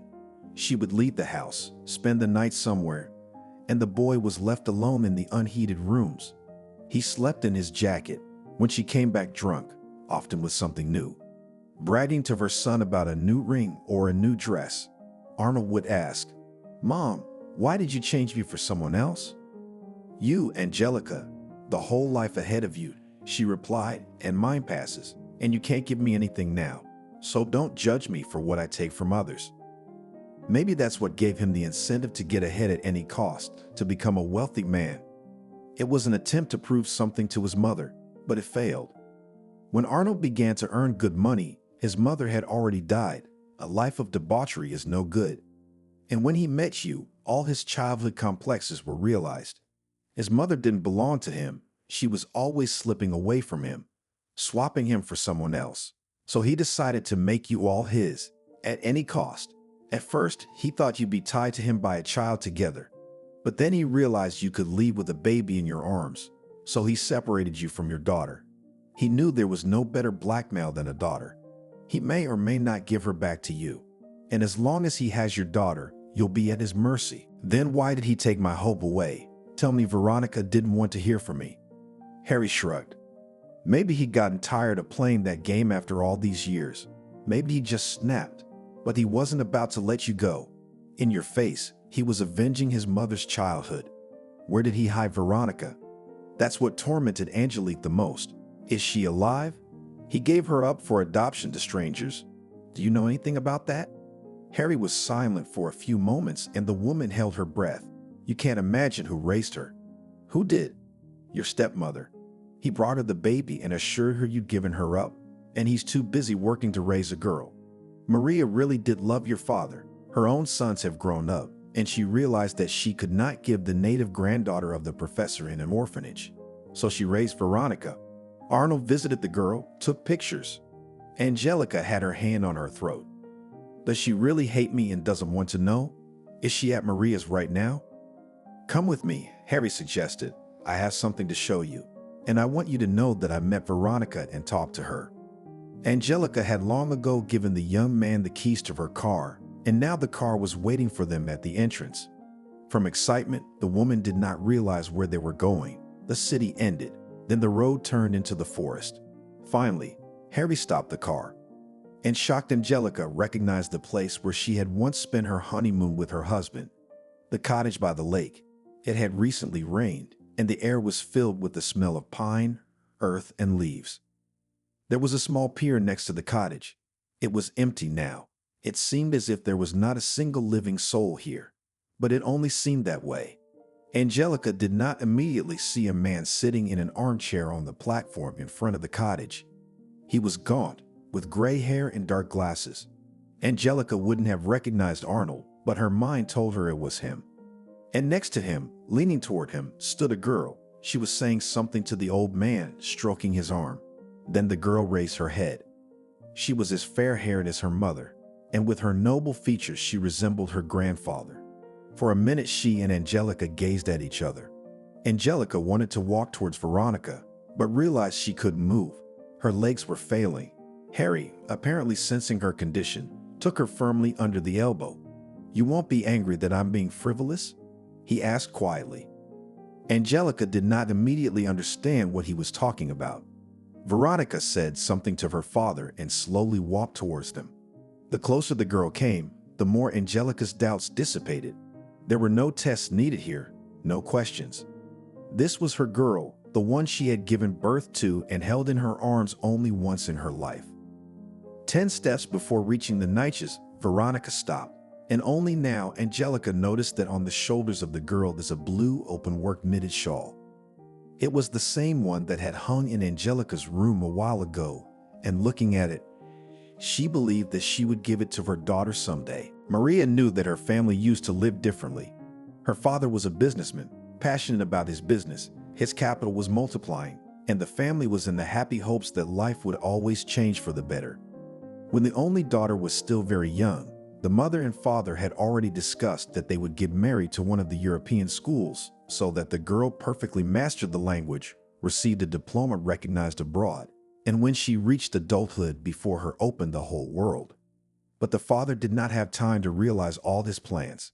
The only thing he managed to build a beautiful country house. Initially, it was planned to use it as a dacha, and then as a result of disreputable actions of partners, the father went bankrupt, and the family had to sell almost everything except for this house. The father insisted that the family moved into it from the city apartment, which also went for debts. But the failure did not manage to finally break the man, and he took up business again. True, they now lived apart. Father stayed in the city, worked day and night, but so far he could not even close to the previous level. The little money he earned, he transferred to his wife and daughter. His wife, Selena, was a former opera singer. She came to the regional theater without any exceptional voice. However, she was very good looking and resembled either a beautiful gypsy or a heroine of an Indian movie. Therefore, she was not pushed into the shadows and began to give roles. She had time, as they say, bathed in the rays of glory. There were fans and huge bouquets of flowers and the best restaurants, and then spun a rapid romance with a businessman, and Galena married. Austin adored his wife and pampered as he could. Outfits, entertainment, resorts. After the birth of a daughter, he began to cherish already two beautiful ladies. But when his business collapsed, Selena had to recognize the need. To her credit, we can say that she truly loved her husband, and it never occurred to her to leave him because he was poor. On the contrary, she instilled faith in him in every way possible and promised him that she would endure hard times. Sometimes, however, she thought it was good that she and her daughter now lived so withdrawn and secluded, because she would have been embarrassed to meet up with her former acquaintances. Selena was now doing her own housework, growing the vegetable garden, wearing chintz dresses instead of silk, and her hands, which had been so delicate before, were darkened and calloused. Everyone whom she had known before would sympathize with her, and then among themselves would discuss how unhappy her fate had been, how unlucky she had been with her husband. And of course, there would be kind people who would suggest a quick divorce, return to the stage, and then find another life partner. But Selena did not want to listen to such advice. Nature did not let her great talent, one talent she certainly had. She was able to find beauty in everything and enjoy life. Often in the early summer mornings, she went into the woods, taking with her only a small dog. Officially, she was thought to be walking with a poodle. But going into a place where no one could hear her, Selena sang, tried the power of her voice, performed her favorite arias, and once again immersed herself in that magical world of art, which she loved more than anything else in the world. And when she returned, she uncomplainingly took up the hose and watering can, the rake and the hoe. She tended the garden, admired the blooming roses, made jam. Maria never saw her mother to lose heart and lamented fate. On the contrary, she knew how to do everything, and it seemed that for her there were no problems. Whether it was to alter an old dress, set the holiday table when money is tight, or help her daughter with English, Selena easily coped with any task. Maria had a much harder time. She went to the village school closest to their home. There were few children in the class, only 8 people, and Maria did not make friends with anyone. Too different were upbringing and interests. Of course, Maria became an excellent student. By the time she went to the 1st grade, she already read fluently, counted to 100, knew a lot of English words, and loved to read. Therefore, in reading lessons, she frankly yearned classmates with difficulty learning to put syllables into words. Boys and girls willingly cheated from Maria's homework, but no one sought to get close to her. It was as if everyone felt that she was from a different test. All school years she perceived it quite painfully. She had no one to chat with at recess, to walk the school corridors, to share gossip with, after all. She had tried inviting her classmates to birthday parties before. The girls didn't refuse. Selena tried to set the table prettier. Maria stood by the window waiting, but no one came. Once Selena overheard one mom say to another at a parent-teacher conference, "Well, yes, I did not let my Angelica. They are rich. See what they have, a huge house. There is a huge expensive gifts should be given. But where do I have the money?" However, Angelica herself did not want to. This Maria is too smart for her. Selena did not tell her daughter this unintentionally over her remark. She only grinned bitterly. Rich. If this woman knew how their family had to save every penny because the head of the family wanted to invest all the free money in his new project. Maria had long ago stopped being capricious at the table, ate both semolina and pea soup, something that children usually do not like. She knew there were days when her mom just didn't have a chance to offer her anything else. Besides, Selena was basically her daughter's only friend. The rest of her friends were replaced by movies and books. She still read voraciously. Books gave her a rich figurative speech, taught her to express her thoughts accurately, but made her language somewhat archaic. And Maria simply adored movies, especially since all other entertainment was inaccessible to her. Cook a sandwich in the evening and sit down at the laptop to watch a new movie was the main joy for Maria. And if the choice was successful, she still longed before going to bed thinking about what she saw and worried about the fate of the characters. At a time when other girls were already in love and began to meet with peers, Maria only dreamed of a great feeling. Selena tried to think of something for her girl, that asked if her daughter would not go to the House of Culture at the disco, then offered her to enroll in a circle of ballroom dancing or playing the guitar in the same House of Culture. But Maria invariably refused. By this time, it seemed to her that she and her peers speak different languages, and there is no dictionary in the world that they could understand each other. Selena herself unexpectedly found friends. A well-known businessman in her town built a house in the same village, and in the summer he brought his family here. The women met on the street. A newly made dacha dweller in large dark glasses and a wide-brimmed hat was walking, looking around as if she was looking for something. It turned out that she had heard that there was a beautiful lake nearby, but she couldn't find her way to it.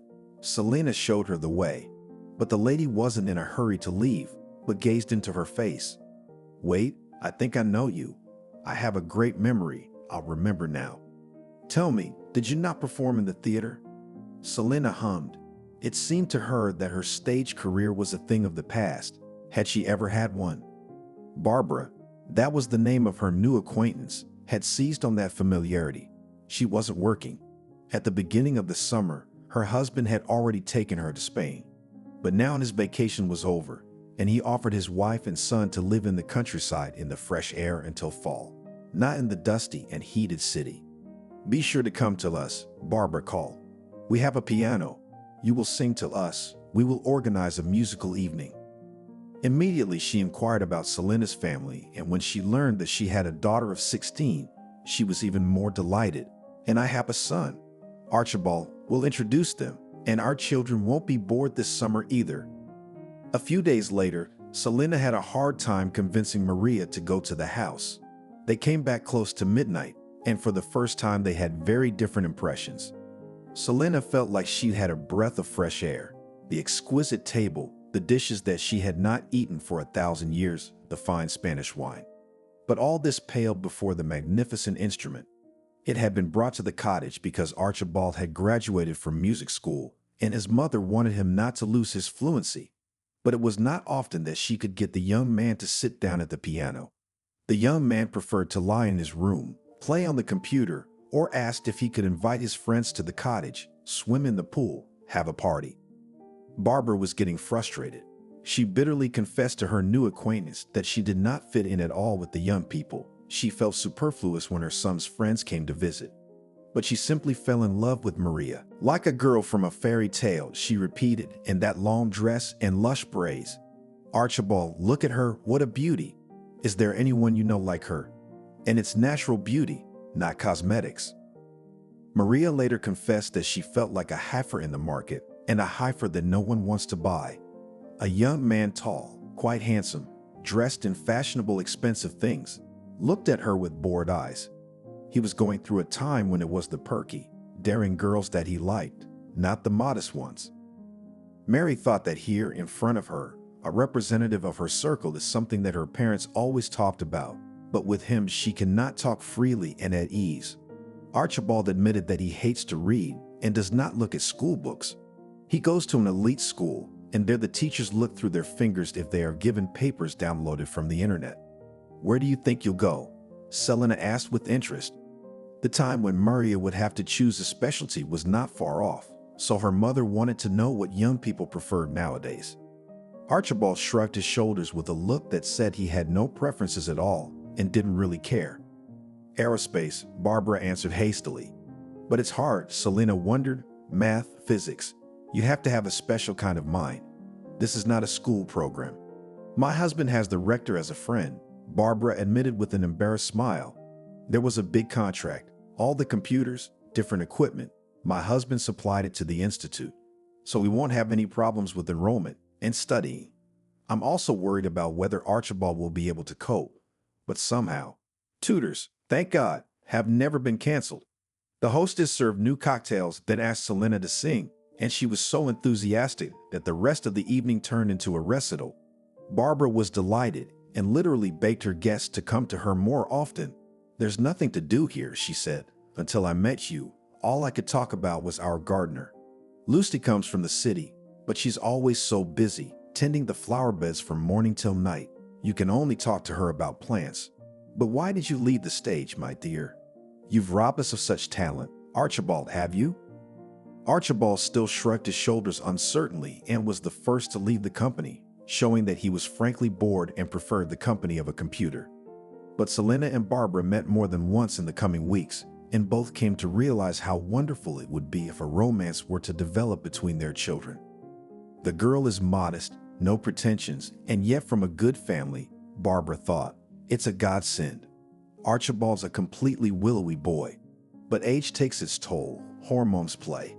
He'll get mixed up with some hot girl who'll get him pregnant, then marry him off, and our son will be someone's whip boy forever and ever. No, we must make him interested in this Maria. This is a chance for Maria. Selena reasoned in turn. God knows if her father will be able to get back on his feet.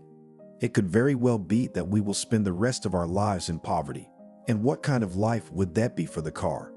Beggars make beggars. She'll marry some penniless boy, have children, and Maria will fight every day to feed them. And then she'll be lucky. A lot of rich families don't want to see a girl with nothing, and Barbara's drooling over Maria. The guy and the girl are still very young, but that's good. Let them be friends for now, get used to each other. And if, after graduating from school, they become a couple, then Maria's life will change. There will be in beautiful dresses and foreign trips and a completely different circle of acquaintances. In addition, Archibald's parents and she will help her to get a profession that Maria wants. Selena had never realized that her daughter had recently fallen in love, and not with the neighbor's son. And Maria herself believed that this feeling is given to her for life, as in her favorite novels. Her choice was a popular artist, of those about whom it is written that they deprive sleep all the girls of the country. Maria was not embarrassed by the age difference. If there was any psychologist, he would explain to her that she sees in this man as not only a potential lover, but also a father, which she essentially did not have because her father was always busy and come home could only rarely and for a few hours. In the eyes of others, Maria became even more strange. She now sat almost all the time in her room and in public appeared with a detached look. It was noticeable that her thoughts were wandering somewhere. For the first time, she had enough sources to feed her feeling. The network was flooded with portraits of her hero. Newspapers printed many articles about him. From them, Maria learned that he was divorced and currently single. Never has she experienced such a sense of jubilation as having read about it.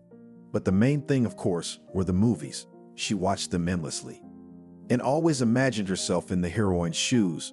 She was the one who fell in love with the characters he embodied on the screen. She was kidnapped and rescued. She was on her knees. For her sake, they were ready for the most insane feats. Older women would only laugh at such romantic nonsense. But among married peers, such ardent feelings were widespread. The truth behaved girls a little differently. They were not shy to call themselves fans. They made their way to concerts, to creative meetings, solicited autographs on duty at the entrances. Often a musician or artist was honored by the whole club, distributing among themselves the duties of who will get posters, t-shirts, recognize the phone, or take a picture, if caught on the way out of the theater. Photographs, gift inscriptions, and sometimes some small personal items also became common property. Maria could never join such a fan club. She was naively convinced that her feeling was the strongest, and none other than she was worthy of reciprocal love. Meanwhile, her and Archibald's mothers tried to bring the young people together. They found reasons to arrange some joint evenings and even tried to send Mary and Archibald for a walk, under the pretext, "Sun with white thread. There is such a beautiful nature, and Archibald has not yet seen it. You will show him the local places." Both the boy and the girl refused as much as they could. Once Maria even quarreled with her mother for the first time. The neighbors were having a party at Archibald's place, and Barbara insisted that he invite Maria too. Mother, she wouldn't fit in. Her son urged her. Maria would come again in her trampy dress, and she would simply be taken for our servant. Not if you pay her enough attention, the mother insisted. Believe me, I know our people. At best, no one will say a word to her. At worst, they'll be subtle about her appearance. She'll never come back to us after that. If you like this girl, why do you want to humiliate her? She's 10 times prettier than your tomboys, her mother said in her heart. Archibald shrugged his shoulders. Well, if you want to, go ahead. You can tell her on my behalf that I'm inviting her. And yourself. Archibald turned away. Barbara tapped her forehead with her fist, showing what she thought of her son's mental abilities, and left the room. But Maria, when the invitation was conveyed to her, refused to go flatly. There will probably be snobs like Archibald in that company, and I have no business there. She was right to refuse, Archibald said, relieved that Mary would not be there. You'll be so different from the others that I'll have to take you to a psychiatrist. Selena looked at her daughter bitterly. No boyfriend, no girlfriends, just books and a computer.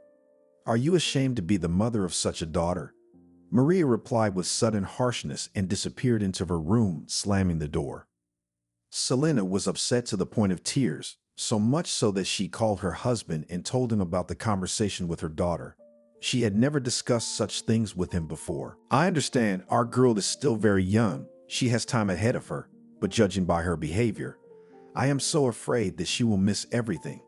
Nowadays, girls start looking at good guys early. And if Maria gets pregnant later than the others, it may turn out that everyone has already been snatched up. All suitable young men are married, and then wait for some divorce with alimony. Galia, you're talking nonsense. The tone of the husband was cheerful. Believe me, there will still be bright times, and our Mary's life will be completely different than it is now. For now, just leave her alone and don't impose that neighbor boy on her if she doesn't like him. Selena had no choice but to comply with a sigh. In the meantime, Maria was planning a real adventure, which not so long ago would never have dared. At one time, when they studied Eugene Onegin at school and learned by heart Leslie's letter, this situation seemed to school children hopelessly archaic, distant. None of them could get into such a situation. But now Marie could only hope that she would not receive as cruel a response as Leslie. Let Anthony show himself like Onegin at the end of the novel and say the cherished words. I know my age is measured, but that my life may last. I must be sure in the morning that I shall see you in the afternoon. Maria composed this letter over several days. It was 3 pages long, and an outsider, looking at it with dispassionate eyes, would have said that it really resembled a letter from a modern Leslie. Mary described her sheltered life, confessed that the first movie with Anthony struck her, and from that moment she realized that he was very special. There are all other men in him. No one else can understand and appreciate her. And she in turn knows she is ready to devote her whole life to him. Even though she is much younger than him, she is ready to wait until she can be by his side. And so on and so forth. Maria did not dare to attach a photograph of herself to this letter. It seemed to her that the text was enough. She hesitated for a long time before she pressed the send button. And then it was as if someone had done it for her. When she saw that the letter had gone and was already at the addressee, Maria covered her face with her hands and sat like that for a long time. She wondered what she had done. Anthony was teetering on a delicate edge. He called himself a non-drinking alcoholic, but he was very afraid of falling off the wagon. He could be considered a fortunate man, despite a childhood spent in poverty. He came from a noble family in which all the men served in the army. There were among them both naval officers and hussars. In the formidable era of World War I, the Revolution, and then the Civil War, almost all the male members of the family perished. That left the women, who later were not so fortunate either. Many of them went through the camps. Great-grandmother Anthony had to take her maiden name and sit quietly, like a mouse, in a remote provincial town to earn a living sewing, embroidery, and knitting. She was a great master. But her only son went into the army. After becoming a lieutenant, he married and settled with his wife in a military town. From there, he went to the front when the war started. His mother did not even have to say goodbye to him. He died in the same year, 1941. Only a few years later, his young wife with a child in her arms was able to reach her mother-in-law. The boy Mickey was surprisingly good and clever. He became a real idol for his mother and grandmother, although they could not spoil him during the difficult wartime. And no one was surprised that after school he chose the military path. However, the appearance of Yuri has already brought him some fame. He was invited to star in the movies, and he played several roles of minor, true, but brought him fans. He could probably make a favorable marriage to marry an actress or at least a girl from a rich family, but it never occurred to him. His wife was an ordinary salesgirl. She followed him later on long journeys through military towns. Mickey never took the movie as his life's work and remained, as they say, a war bone. He didn't let his son Anthony spoil his wife either, although the boy got her hard and was the only child in the family. There was a daily regimen in hardening with snow or ice water, and the simplest, not at all fashionable things in the boy's closet. Anthony was forbidden to cry, even when he was in pain. When he fell from his horse and broke his arm, he managed to hold back his tears, even though it was very painful. But soon he was already writing perfectly, learned from familiar guys to play the guitar, and from his father and mother to dance the waltz. His father believed that a real military man should not fall down, asking the girl to dance. As for the appearance of Anthony, stood out even among the men of his kind, where there were only handsome. "You're an Apollo," an old teacher once told him. But here in the footsteps of his father, the young man was not going to go. He wanted to become an actor and only an actor. In vain, parents persuaded him that the theater schools are a huge competition, and without black, or at least without stage experience, his chances of getting not that equal to zero and tend to a negative value. Anthony achieved his goal and passed the competition in the legendary Shepka, shown already in his student years, and then got into one of the leading theaters of the country. He was noticed in classical performances and began to call in fashionable entertainment projects. And then a famous woman director gave him a role in his picture. And it went on. The charm of the artist was especially noticeable on the screen. Soon his name became almost synonymous with the success of the picture. Anthony necessarily called in historical films. No one looked so organically in the role of an aristocrat. And Nestorov could play anyone, though the emperor, though cavalry guard. He played in fearless loners, who in our days fought with gangsters, uncovered monstrous conspiracies. Anthony did not need doublers when it was necessary to shoot, fencing, dancing. He even sang well. In short, he was a godsend to the directors. He was so busy that his parents didn't see him for months, and even for him, young, healthy, and trained, such a load was not always at his strength. Filming was replaced by performances, concerts, projects, creative meetings, tours. He had long forgotten what the regime, and as it seemed to him, for a whole century, fate did not give him a good night's sleep. And of course, it was not without feasts. When he met Lucy, he already liked to drink. Lucy was an assistant director, cooked in the same creative kitchen, understood everything. And yet, she tried to make sure that Anthony did not drink. When they began to live together, at home alcohol was not at home. Friends who do not think the conversation without a bottle, Lucy did not invite. Anthony's mother simply clung to the young woman, insisted that her son married her officially. "That I will be calm for you," she repeated. Anthony's earnings by that time seemed to his parents fabulous. He bought his father and mother a nice apartment. He bought another one for himself and Lucy. The bride insisted that the wedding was modest, almost secret, only the closest people, and only champagne of drinks. And yet, before the birth of his son, Anthony had several occasions to get drunk. Once he was robbed and badly beaten. Pregnant Lucy fainted when the police brought him in, bloody and barely standing on his feet. And when their son was born, Lucy insisted that her husband get codependent. If Anthony's character had a little more paternal traits, he would have lived with Lucy all his life. Attractive appearance with an easy character, an excellent hostess, faithful wife. What else do you need for a life partner? But too nervous and twitchy was an actor's life. Too many temptations. Anthony cheated on his wife once, another first during the tour, trying to ensure that she did not know about anything. Then it has almost become a habit. Women in his life changed. He knew that his wife guessed everything, but tried not to think about her feelings. After all, she had to realize that novels are something almost inevitable associated with the acting profession. Lucy did not say anything to him, lived, tightly compressed lips. Anthony did not immediately notice that they began to communicate less and less. He came home so tired that he was no longer to talk. He didn't always have the energy to eat. Getting to bed and sleeping was the only thing he wanted to do, and he didn't care whether he slept in the marital bed or on the living room couch. He didn't know how his son was growing up, had never been to a parent-teacher conference, couldn't even tell him the number of the school Alexander went to. When the boy turned 16, he bought him a cool motorcycle, as if he wanted to make up for all the lost time with an expensive gift. Lucy was against it. She, according to her, went crazy looking at the teenagers who were on the streets. 2 months later, Alexander crashed to death, and Anthony stayed with the family for 2 days. But on the third, on the very day of the funeral, flew away. He was waiting for the shooting, which could not be canceled. After that, Lucy filed for divorce. Anthony did not try to keep her. Each new picture was a clean slate in his life. So why not, after such a tragic ending as his son's death, start his whole life with the same clean slate? Only, God forbid, now not to marry at once, but to be a bachelor for a number of years. The following years brought Anthony a few non-serious, fleeting romances. But there must have been a wormhole undermining him from within, because he began to drink more and more often. Bragged that he does not cost nothing to drink a lot.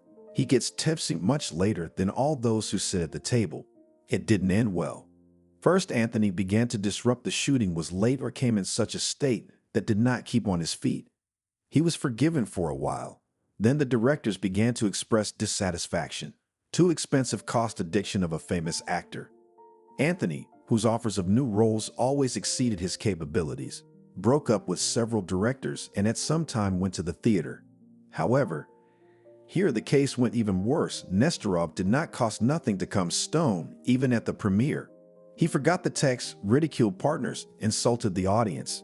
With one of them even fought. And since nowadays all the audience with camera phones, the scandal could get big. They managed to cover it up with great difficulty, and it was by no means the merit of Anthony. Finally, the real trouble came. Sitting drunk behind the wheel, Nestorov hit a man. Fortunately, he survived, but long recovered from severe injuries. Here Anthony had to sober up, not only literally, but also figuratively. He collected a very large sum of money for the victim and what to hide for those who dealt with this case, and received a suspended sentence. After that, he got coded again, and in addition, he underwent a serious course of rehabilitation. There wasn't a drop of alcohol in the house, but something happened to Anthony's head. His memory was sharply impaired. It began to seem to him that the events of long past days occurred only yesterday, and what happened the day before receded into the distant past. Anthony was frightened. He realized that our time could end as an artist.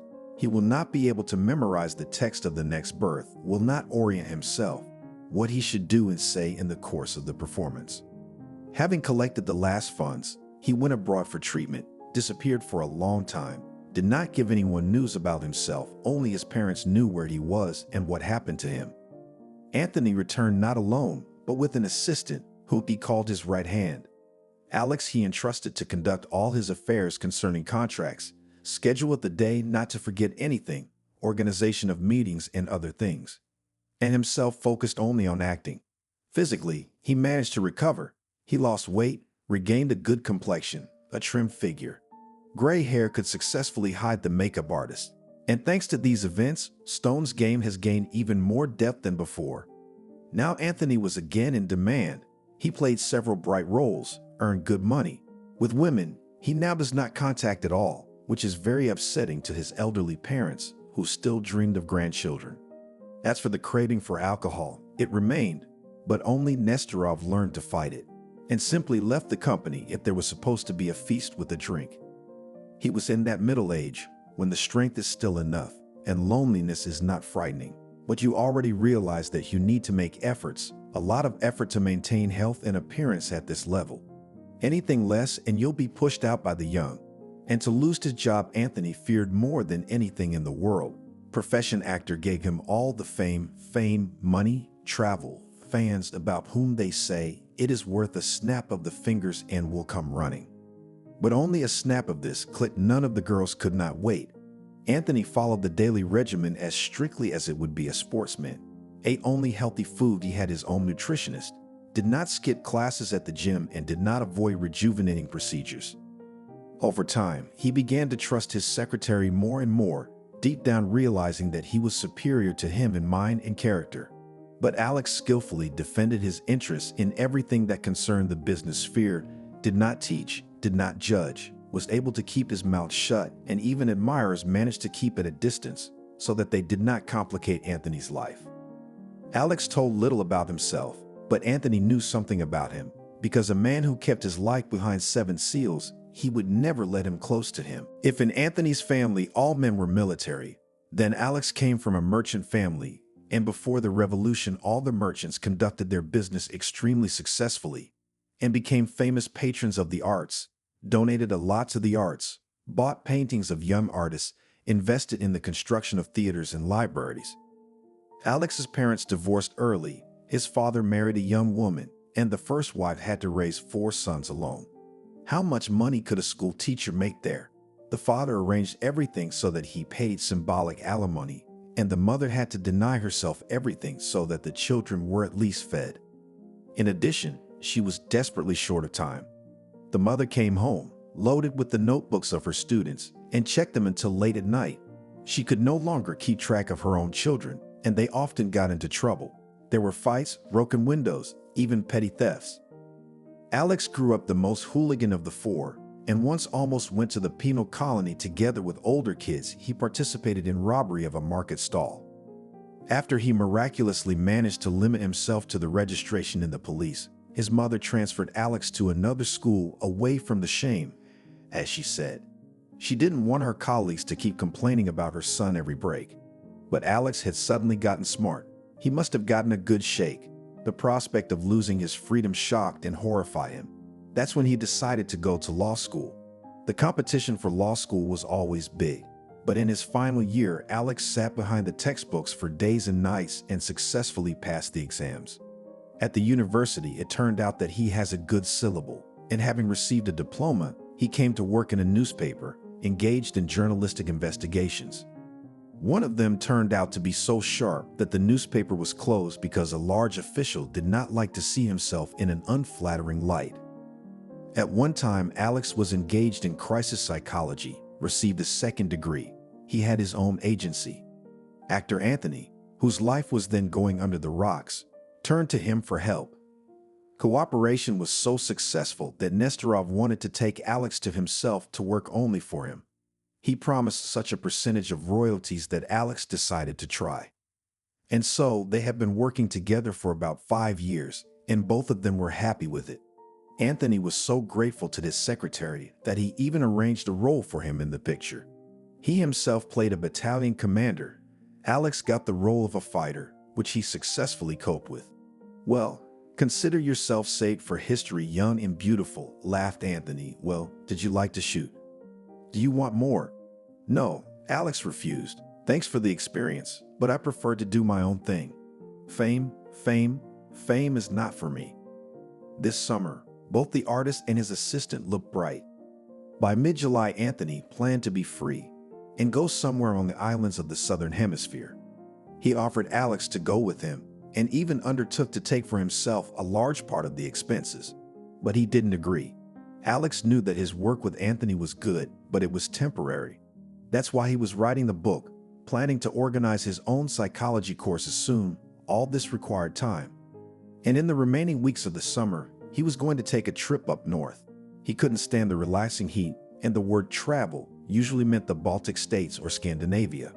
While Anthony was shooting, the artist only occasionally had free days. And now he was half lying in a chair, putting a special mask over his eyes. Alex was going through the mail. He read out some business correspondence to the chief, and then suddenly stopped talking. "Look, what a nice letter came to you," he finally said. "From whom?" Anthony slightly raised an eyebrow. "Written by a very young girl." "Ah," stretched the artist and instantly lost all interest in the letter. He'd seen enough of these young girls to make him wait until he was old enough to let them go. "No, it's not an ordinary message," Alex continued. "They don't declare their love to you.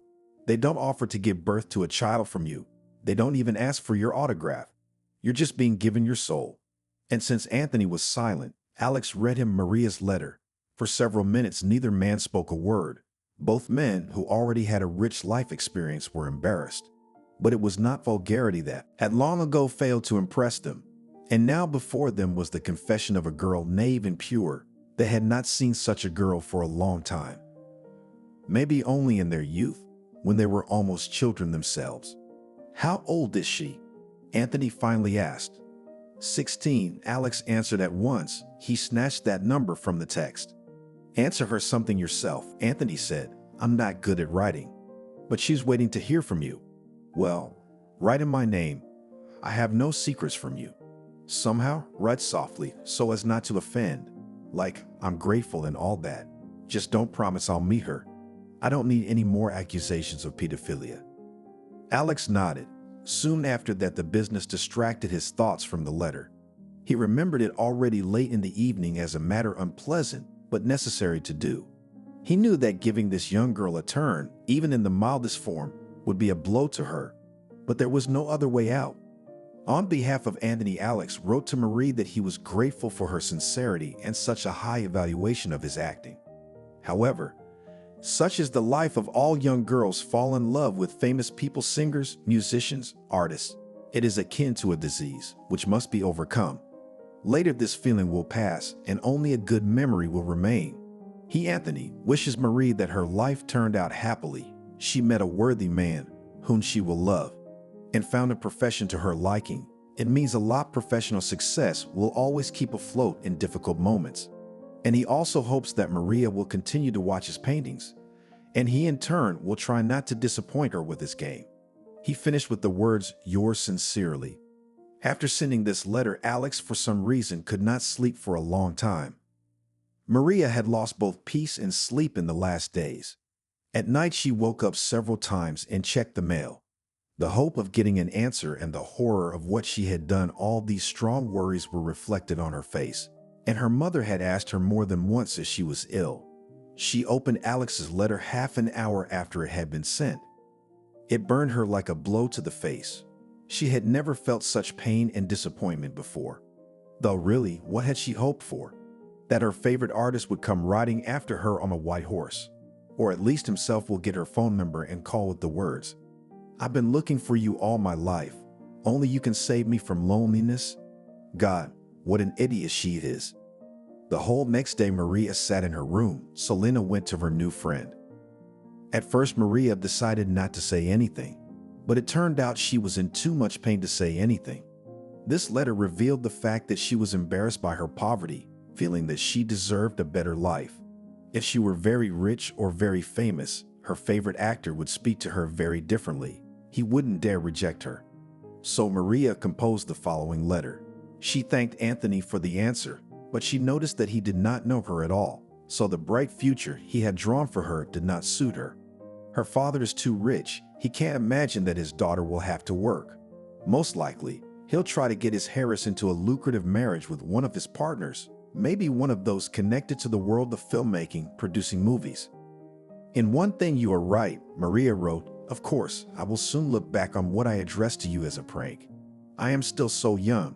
What can you do? I can play. And I wish you a quiet and happy old age, satisfaction from the roles played, and of course, health. She sent off her message and felt some relief.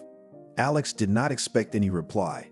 He had no doubt that the girl would be upset because he had practically deprived her of any hopes for reciprocity. But he shared the artist's opinion in this case. It was best to do exactly that. Cannot be a favorite of the public, spoiled by fame, past the fire and water, and nothing to say about the copper pipes. Seriously consider the novel with Provincial Girl, which is also only 16 years old. Rejection is a very painful wound, but having received it, the soul will begin to heal. Another thing, empty promises, which only hurt the heart and deprive sleep. But when he received Maria's return letter, he raised his eyebrows in surprise. Was he mistaken? The image of a rich girl, a woman who burned through life, and that naive first message, which had touched him involuntarily, did not fit in his mind. He decided to see this miracle of nature for himself. He managed to get the right address quickly, because Maria did not hide her name and surname, and the name of the village slipped into the text. Alex looked at the map. It was not so far to go, only a few hours by car. Besides, it was the place he had long wanted to visit, with its marvelous wooden architecture, picturesque forests and lakes. He convinced himself that he would go there first of all to admire nature. He was ashamed to admit to himself that he had been thwarted by a letter from a young girl. Choosing the first day off, Alex realized his intention. The road was really very pleasant, and the vegetation along the way turned out to be luxurious. He reached the village without any adventures, but on the village streets he got a little lost. He had to ask passersby for the right address. "And this is where you need to go," said an elderly woman, pointing the way. "When it seems to you that you have passed the whole village, and further only a forest, you do not be embarrassed and go on. It's only 3 minutes away. Then it's their house and you'll see how hermit-like they live." Alex wasn't happy about not being able to see the house without being seen. Apparently, few people come to such a remote area. His car would be noticed by the owners at once, so he would have to think of something. Soon he was pulling up beside an elegant fence. He liked the house at once, 2-storied, but without any pretentiousness, plastered, drowning in flowers. It involuntarily turned his thoughts to the country houses of the 19th century. On the lawn stood a simple wooden swing, on which sat a girl with a book in her hands. She raised her head when she heard the noise of a car, and when the car stopped, she stood up in anticipation. Alex got out of the car and approached the fence. The girl approached as well. It could only be Maria, the one he wanted to see. She was wearing a simple light-colored dress. Her hair was braided into a thick braid, but unruly strands were dislodged, twisted around her face. If the neighbor boy did not appreciate Maria because she was very different from the girls of the circle, Alex immediately noticed that she was rarely beautiful. Perhaps he had never seen such a girl in his life. He didn't mean girls whose attractiveness was due to skillful makeup. "Did you want something?" Maria asked. Alex nervously took off his glasses. He was worried, and he didn't understand why, but he had to answer something. "I can't find Lake Bright somewhere," he said. "You've gone a bit wrong." Maria came out on the road and pointed out the direction. "You need to go to the river, then over the bridge and further along the concrete. It's pretty far. There's no sign, so be careful you don't miss a turn. The banks there are inconvenient. We're overgrown. To fish, to get to the water, you need to know the places." "Thank you," Alex smiled, catching himself trying to please this girl. He, a 40-year-old man, couldn't help it. He had no doubt now that it was Maria who was in front of him. It was none other than this girl who had written that very letter, and he could see now that she was not rich at all. Yes, it was a beautiful house, but there was nothing to suggest luxury, and Maria was dressed so plainly, if not poorly. He didn't want to leave. He frantically searched for an excuse to ask Maria about something else, or at least to ask her for a drink. Anything to make her stay longer. But Alex had never felt so awkward and slow. Maria considered her mission accomplished, nodded goodbye to him, and went into the house. Alex drove back slowly, as if it was against his will to leave this place. He knew that he could hardly forget this girl, though he had no reason to see her again. And frankly, it was already crazy what he thought of her. That night, he said to Anthony, "You're lucky. What's the matter?" The artist was surprised. "No, brother, you're wrong. On the contrary, I'm afraid that the last picture is going to get bad reviews. The pay was excellent, but the director has fallen out of favor, up there at the top. Some kind of he has the wrong political position. And I'm afraid that this role will come out in my favor. I'll make inquiries," Alex said cautiously. He was always honest with his patron and never gave him false hope. "And why do you say that I'm lucky?" Nestorov asked. Alex put his hands behind his head. They were sitting on the balcony. The artist took care of his skin from the sun, so they were protected from the scorching rays by a green, transparent canopy. "Remember that girl who wrote you a letter?" Anthony narrowed his eyebrows, remembering, and Alex realized that he had long forgotten both the letter and the one who had sent it. "She's very good," he said carelessly. "I think, even in the movies, they would have grabbed for such a girl." "I beg you," Anthony's voice was both careless and tired at the same time. "You would know how many years I've been literally drowning in the love of such young beauties. And every one of them I wanted to ask what's next, because these girls have their own script in their heads. They don't need me as I am. Each of them is in love with one or another of my heroes and identifies him with me. And I'm not going to wear the mask of Superman and ladies' man for the sake of someone else's whims forever. That's for sure," Alex grinned. He remembered how Anthony could get angry if the food he liked wasn't cooked the way he liked it, or the water in the bathtub was too hot. He could act out a whole drama if he had a headache and the pills didn't help right away. Alex sometimes wondered what Anthony had been like as a child and young man. He couldn't have grown up so spoiled. He would have been hounded in any company. But now they forgive him for his quirks, like a movie star. "Did this girl, come here?" Anthony wrinkled his nose. "Now that I think about it, I told you I didn't want to go out with her. I'm not a child molester." "No, we met by chance," and Alex changed the subject. And Anthony thought that perhaps the only woman who wouldn't irritate him was his ex-wife, Lucy. She knew him. She had seen him sick and healthy, cranky, crying, drunk. And how long she loved him, it was him, and not created by him screen images. Loved him no matter what. Now he realized that he would like to meet Lucy's old age with her. If she were there for him, he wouldn't be afraid to grow old. She wouldn't have left him if he'd been rejected by the movie industry and was earning a pittance, or if he'd been crushed by a stroke. She hadn't forgiven him for her son's death, or the fact that when that one was lowered into the grave, Anthony wasn't around. But Lucy couldn't be blamed for that. And Anthony couldn't ask her to come back. Lucy had been married for a long time and had even given birth to a late baby, a girl. Anthony had wanted to call his ex-wife many times, but Lucy had made it clear to him not to interfere in her life anymore. Anthony had neither the energy nor the desire to build something new on those ruins. He was burned out. So it was necessary to try on himself the role of a hermit of goodwill, some mysterious monk, inaccessible to any of the women, and play this role with talent and dignity. Stay on schedule. Austin came home unexpectedly.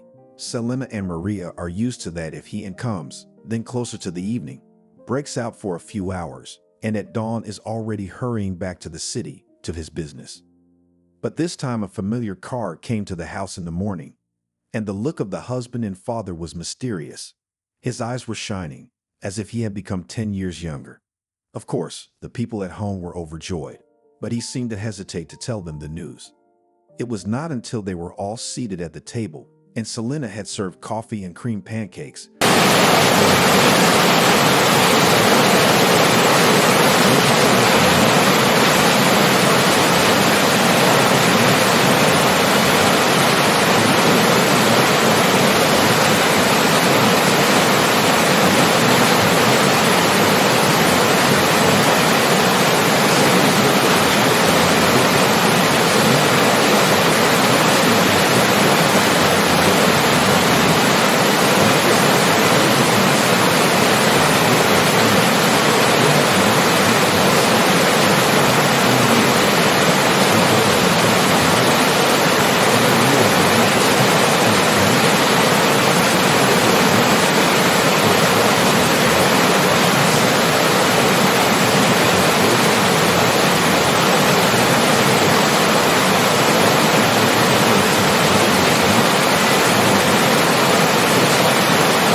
Policemen are sometimes more superstitious than old women. I was afraid if something went wrong, the disappointment would be too cruel for you. It wasn't until late in the evening that Selena realized she could afford everything she'd ever dreamed of. Tomorrow, she could go to the beauty salon. From there, she could go shopping, buy herself things, not because she couldn't do without them, but simply because she liked them. And the day can be in the theater, meetings with old friends, travel, books, theaters, art galleries. How many opportunities open to her now? She's not old yet. She'll enjoy life. Austin, I am afraid of one thing, she said to her husband when she was alone with him. Of what? Maria. She's grown up very special, and if she hasn't found herself here, I doubt she'll find it easy to fit in with her wealthy peers. It's all so foreign to her. Have you noticed? She doesn't wear makeup. She's never been to a hairdresser in her life. To these city girls, she'll be, well, like in the old movie The Witch.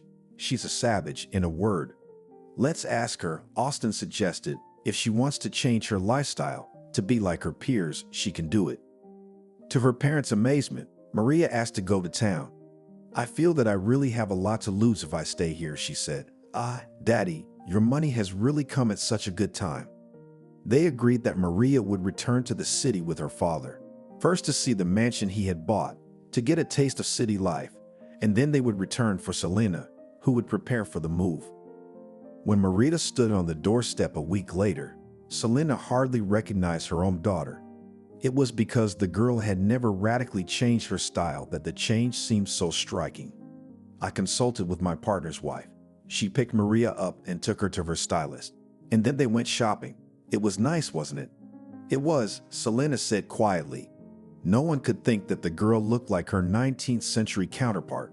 Her curly hair had acquired a fashionable shade and fell in a careless mane. Impeccably chosen clothes outlined a slender figure. And most importantly, her face had changed. It was unknown how, but the makeup not only emphasized the beauty of the girl, but her gaze now had a cold, regal look. Exactly my Maria overnight turned from a country girl to a lady of high society, an aristocrat, thought Selena. And Maria remembered the hours she spent in the beauty parlor, then the endless fitting, and finally, she stood in front of the mirror and looked at herself as if she were someone else. This girl will not be humiliated, begging for someone's love. She herself will choose who is worthy of her attention. Before leaving town, Maria asked her father to take a picture of her standing next to an expensive motorcycle, carelessly leaning on the handlebars. It turned out that she is also very photogenic. The photo turned out to be at least on the cover of an expensive magazine. Selena decided to have a farewell dinner. She invited Barbara and her son. Of course, she had no idea how her friend's situation had changed. She was just sad that her friend was leaving, which meant that she would be bored here until the end of the summer, when her husband would take her back to the city. Barbara had probably gone to great lengths to persuade Archibald to go with her, assuring him it was the last time. Well, if your plan to make a couple of us didn't work out, I don't have to go, he asked. Archibald, I'm begging you. You have to be civilized after all. We've been so good at socializing all summer. You've been socializing, the young man reminded him. What's that got to do with me? Let's take them a bunch of flowers, the mother decided. The garden has some lovely roses in bloom. And you'll invite Maria to visit us when we're back in town. You still have the idea of bringing us together. Archibald grinned. But when he saw Maria, he was speechless. He silently handed her the flowers, wondering where his eyes had been all this time. The girls he knew so well, who came to visit him, were no match for her. But only this Maria needed him as little as the former humble country girl with the scythe. She thanked him indifferently for the flowers and went off to fuss about the table. For the rest of the evening, he followed her like a shadow. He was literally killed when Maria said goodbye with indifferent politeness. On the way home, Barbara looked at her son with a sneer. Well, she asked, or do you still think your mother is a fool? Or am I right that this girl was worth paying attention to? The boy was silent, but from the way he stared at one point, the way his chin twitched, Barbara realized her son was in pain. She let him sulk a little longer, then patted his arm. Don't worry so much, she said. Yes, Maria's situation has changed. She is now a girl from a rich family, but her heart is still free. Her mom and I talked today. Maria is not seeing anyone and Selena is worried that she still hasn't made any friends. So if you don't let this one slip through your fingers, you might be able to give her attention before she likes someone else. Come, said Archibald bitterly. She doesn't like me at all. And remember, my dear, how you behaved, showing in every possible way that you weren't interested in that girl. She and mommy would come over and you'd look for any opportunity to get away. You were ashamed to invite her into your company. When she looked unattractive from your point of view, you looked at her like some kind of servant. Barbara got angry. Now you'll have to redeem all that. You'll buy flowers and gifts and look her in the eye. Mom, why did you call me by such a stupid name? Archibald suddenly asked. If Maria and I were talking, I can't imagine what she would call me. I notice when we talk, she avoids saying my name. I think it's funny to her. Barbara was a little embarrassed. When her son had come into the world, common names were in vogue, which she strongly disliked. It was crazy, she said to her husband, because before the peasant women used to bring a chicken or a piece of lard to the priest so that he could choose a prettier name for the child, like the gentleman. And now Foma and Foka play in the yard with some Mikula. No, let our boy have a name like the hero of the novel. The fashion will pass away, but the name will remain. Well, she said, you're an adult. You can go to the registry office and change it. My father and I wanted to do what was best, but Archibald wasn't listening. His gaze wandered somewhere, and Barbara realized he was thinking about Maria. And now he was writing that he paid tribute to her imagination, but there was no need to make up someone else's life. What's wrong with living in the country? He asked. You can fantasize all you want, but if you really try to live the way the golden youth do, there's no telling whether you'd like it or not. I don't think I would. Your strength is not only in beauty, but in kindness, sincerity, and naturalness. Don't lose it. Maria's cheeks flushed. 1,000 questions crowded into her mind. How did Anthony know where she lived, what she looked like? This she had certainly not written to him. Had he secretly come and seen her? She had long since forgotten about the stranger who had asked her for directions. Not long ago, this blow would have seemed to her a very severe blow, for her deception would have been discovered. The poor girl, out of resentment, decided to pretend to be a princess. But now it turns out she wasn't even lying. So she sent back the very picture her father had taken of her. It certainly didn't make Maria look like a provincial girl. We'd all play a little, Maria wrote, not realizing that she would hit not in the eye, but in the eye. Alex even recoiled from the screen, having received this picture. Squinting, the girl was looking straight into his eyes. Was he mistaken? But he already knew Maria's last name, and it wasn't hard for him to make inquiries. It turned out that her father really managed to pull off a big score. Most likely, the family would now move out of the wilderness, and soon Maria would be the talk of the town. The story was so unusual that Alex did not hold back, and at the first opportunity, told Anthony that the girl he was interested in was actually very rich. Really? The artist opened his eyes wide.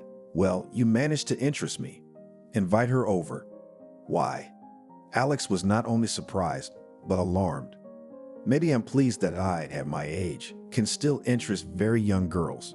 Maybe I'm such a monster that I just want to stroke my ego. The artist looked at his secretary with a sneer. This was what Alex disliked most about his character. At some moments his patron closed down, could become violent, did things that at other times were completely uncharacteristic of him. But it was impossible to influence him at that time. He acted like a child, out of pure stubbornness against fate, even though he knew that it could lead to bad consequences for him. See that you invite her, repeated the artist, rising. If you forget, I'll remind you. Could we meet you? Wrote Alex to Marie. One could imagine how these words excited the girl. Of course she wanted this meeting, but she realized that she was the one who was expected to decide where and when the meeting would take place.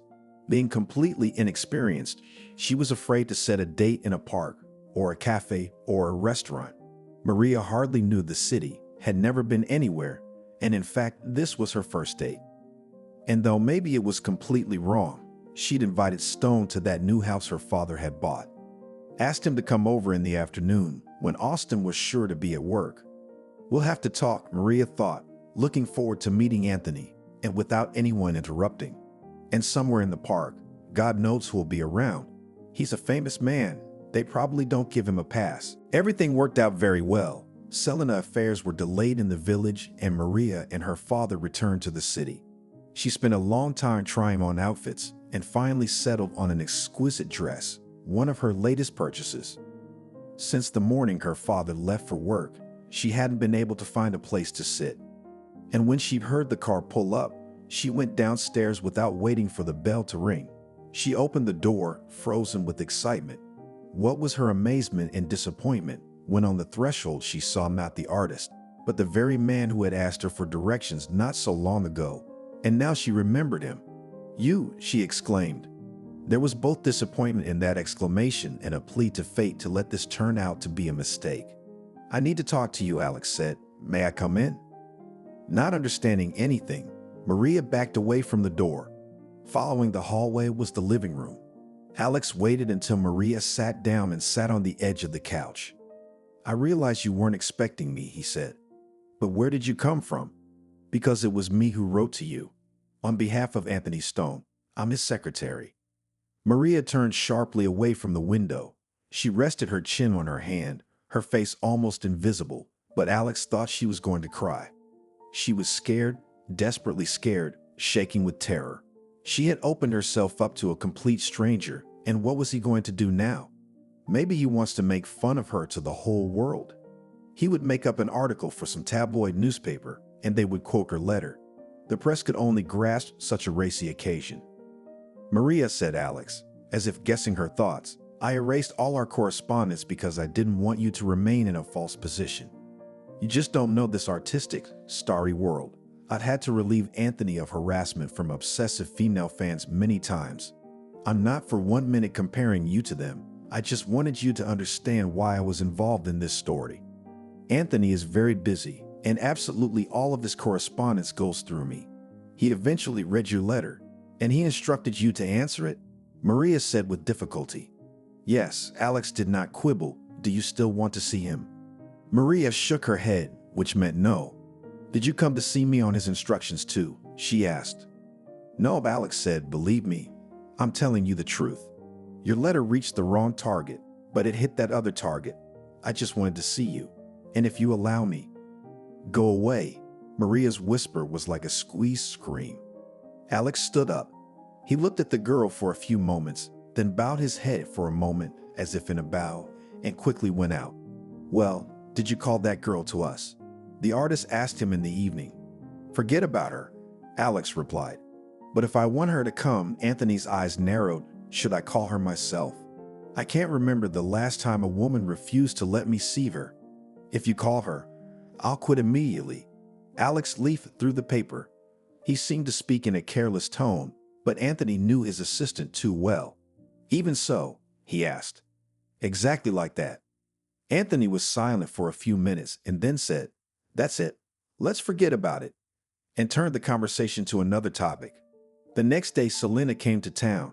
She didn't have to explain that something had happened. In the evening, she came to Marie and sat by her bedside. "Is it me, or is it not, that you want to tell me something?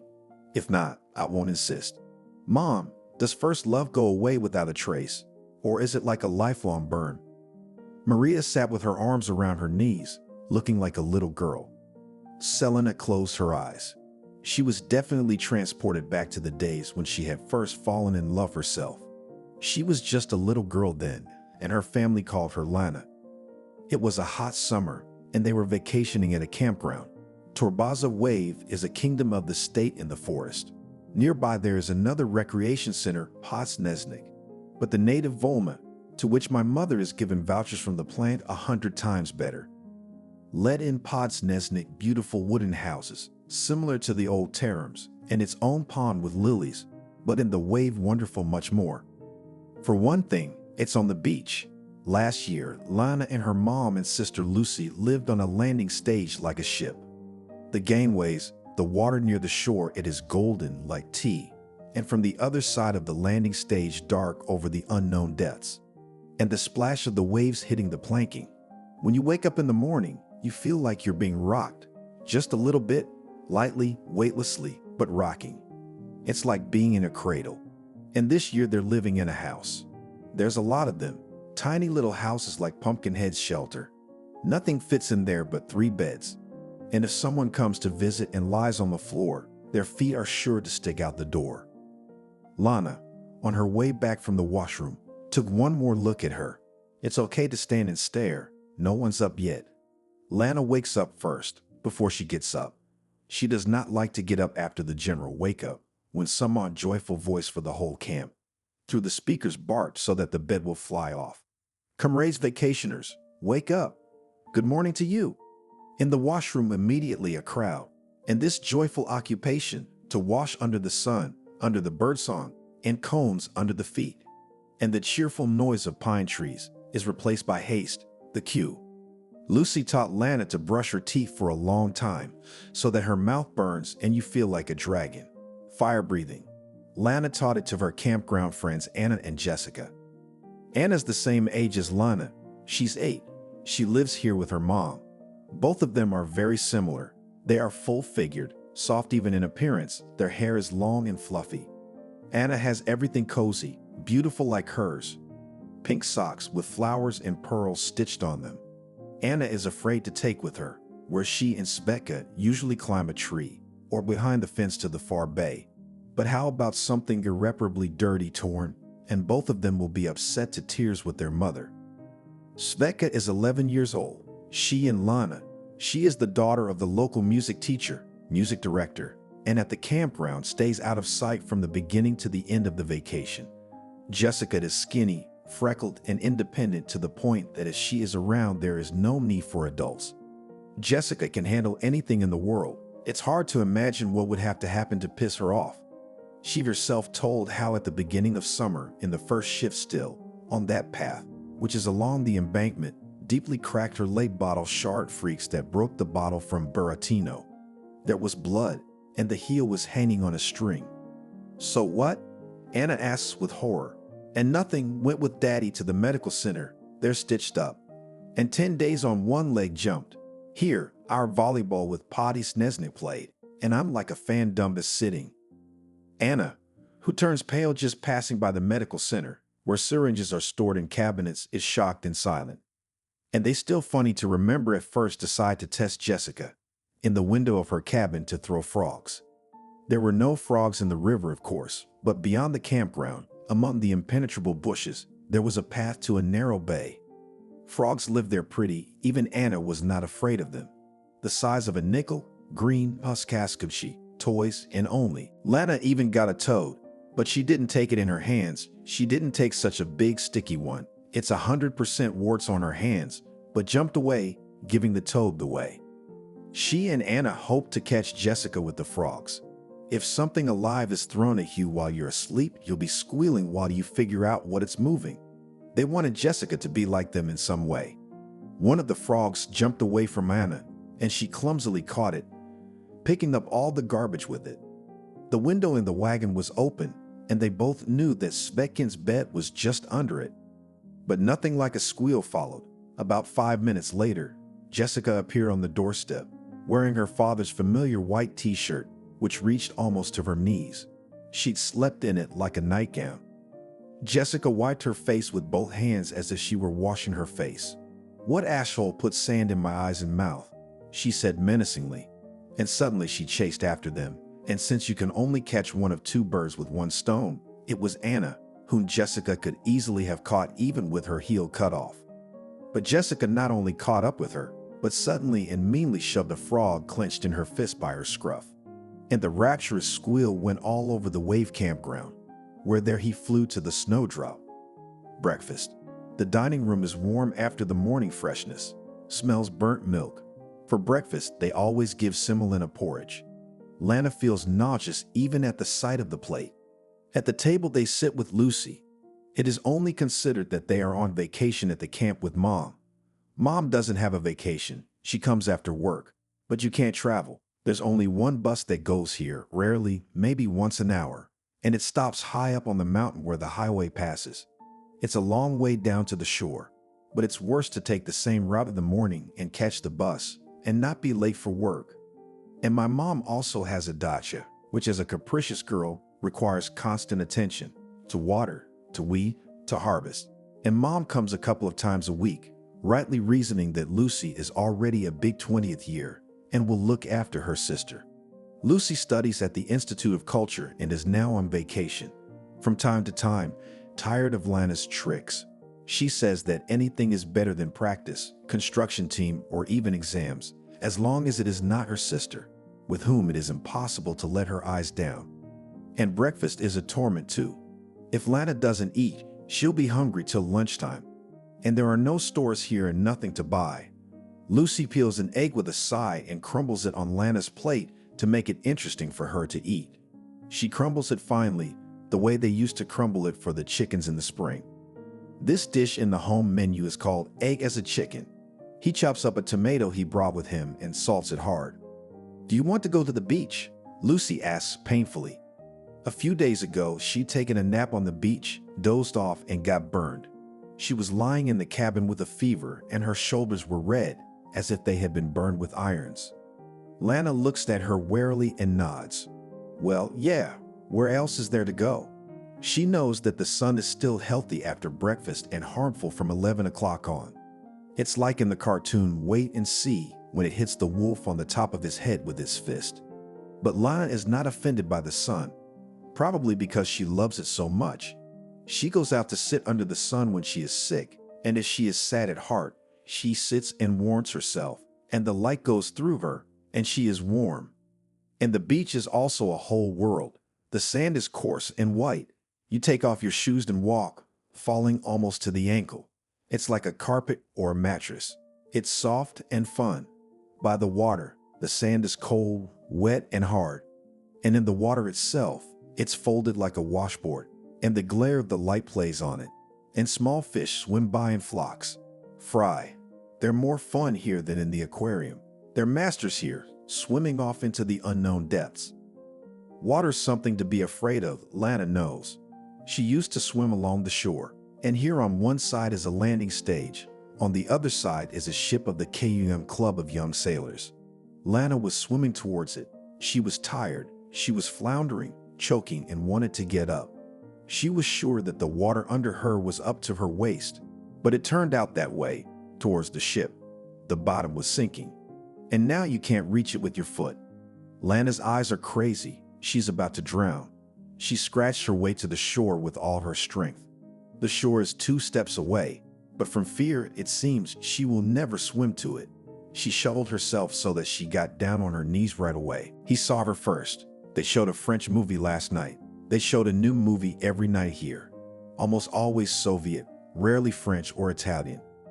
In good weather, the movie was shown in the open air. In bad weather, on the landing stage there, on the 2nd floor, a small hall. The movie was of the cloak and sword genre. The wounded main character was being walked out by an old fisherman and his granddaughter. After many years they met, and of course, the Chevalier fell in love with the beautiful girl, and now it was his turn to save her from all sorts of dangers. The audience swooned at the hero's fencing tricks, the heroine's lush dresses, and their great love.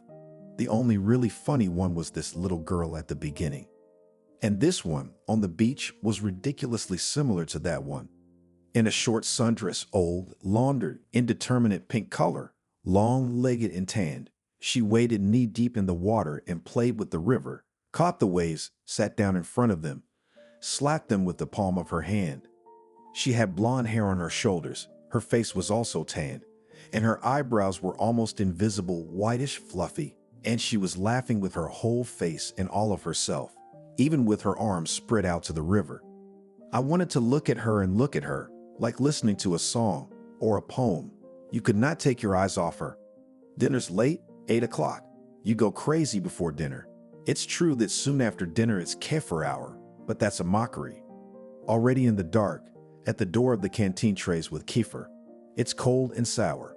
Once in 100 years there is also snowball. It is sweet, but they give it so rarely. From lunch to dinner you're starving. You don't know what to shut that sucking emptiness in your stomach with.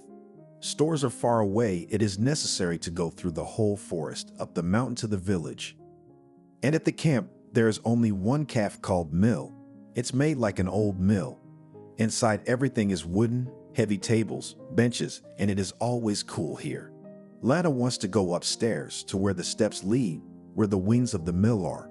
She always wants to go to the top, even when she sees a tower or a lighthouse in pictures. But they don't let her go up there. From there, they announce on the radio when to rise, when to leave, when to go to the canteen, when to go on an excursion. You can't eat at the mill either. People who want to drink mostly come here. Wine stands in beautiful bottles, illuminated, on glass shelves, and it is poured into pausini glasses on thin legs. And the food is only sand cakes, like suns with sharp teeth. They're sprinkled with sugar and dry. Even teeth do not always take them. You have to soak them outside in the fountain. The shortcakes cost 16 kopecks. That's exactly what Lucy gave me. Although she's not usually generous, she gives them to her mother. There's a champagne bottle at home. Only 10 kopek coins go down the neck, like in a piggy bank. Everyone knows that if such a bottle is filled with hryvnias and then broken, there is enough money for a gold ring. It would be funny to go to the bank with a knot of coins, like in the old days. And here, Lana couldn't believe her eyes. Ice cream. It was the first time they brought it on the whole vacation. Even 2 kinds of ice cream. Tomato ice cream for 7 kopecks and big briquettes of ice cream for 48. Tomato ice cream. Lana bought it in the city. It's terrible, red and sour. And it was better not to even look at the side of the ice cream. Lana put down her hand with coins and stepped back, hesitating whether to take the shortcake or to go back to Lucy and ask her for $50. "Here," said a soft voice suddenly. She didn't look up to see who was standing in line behind her. And standing there was a boy, or a young man of about 16. Skinny, swarthy. He held out to her two big briquettes, placed on top of each other, and smiled.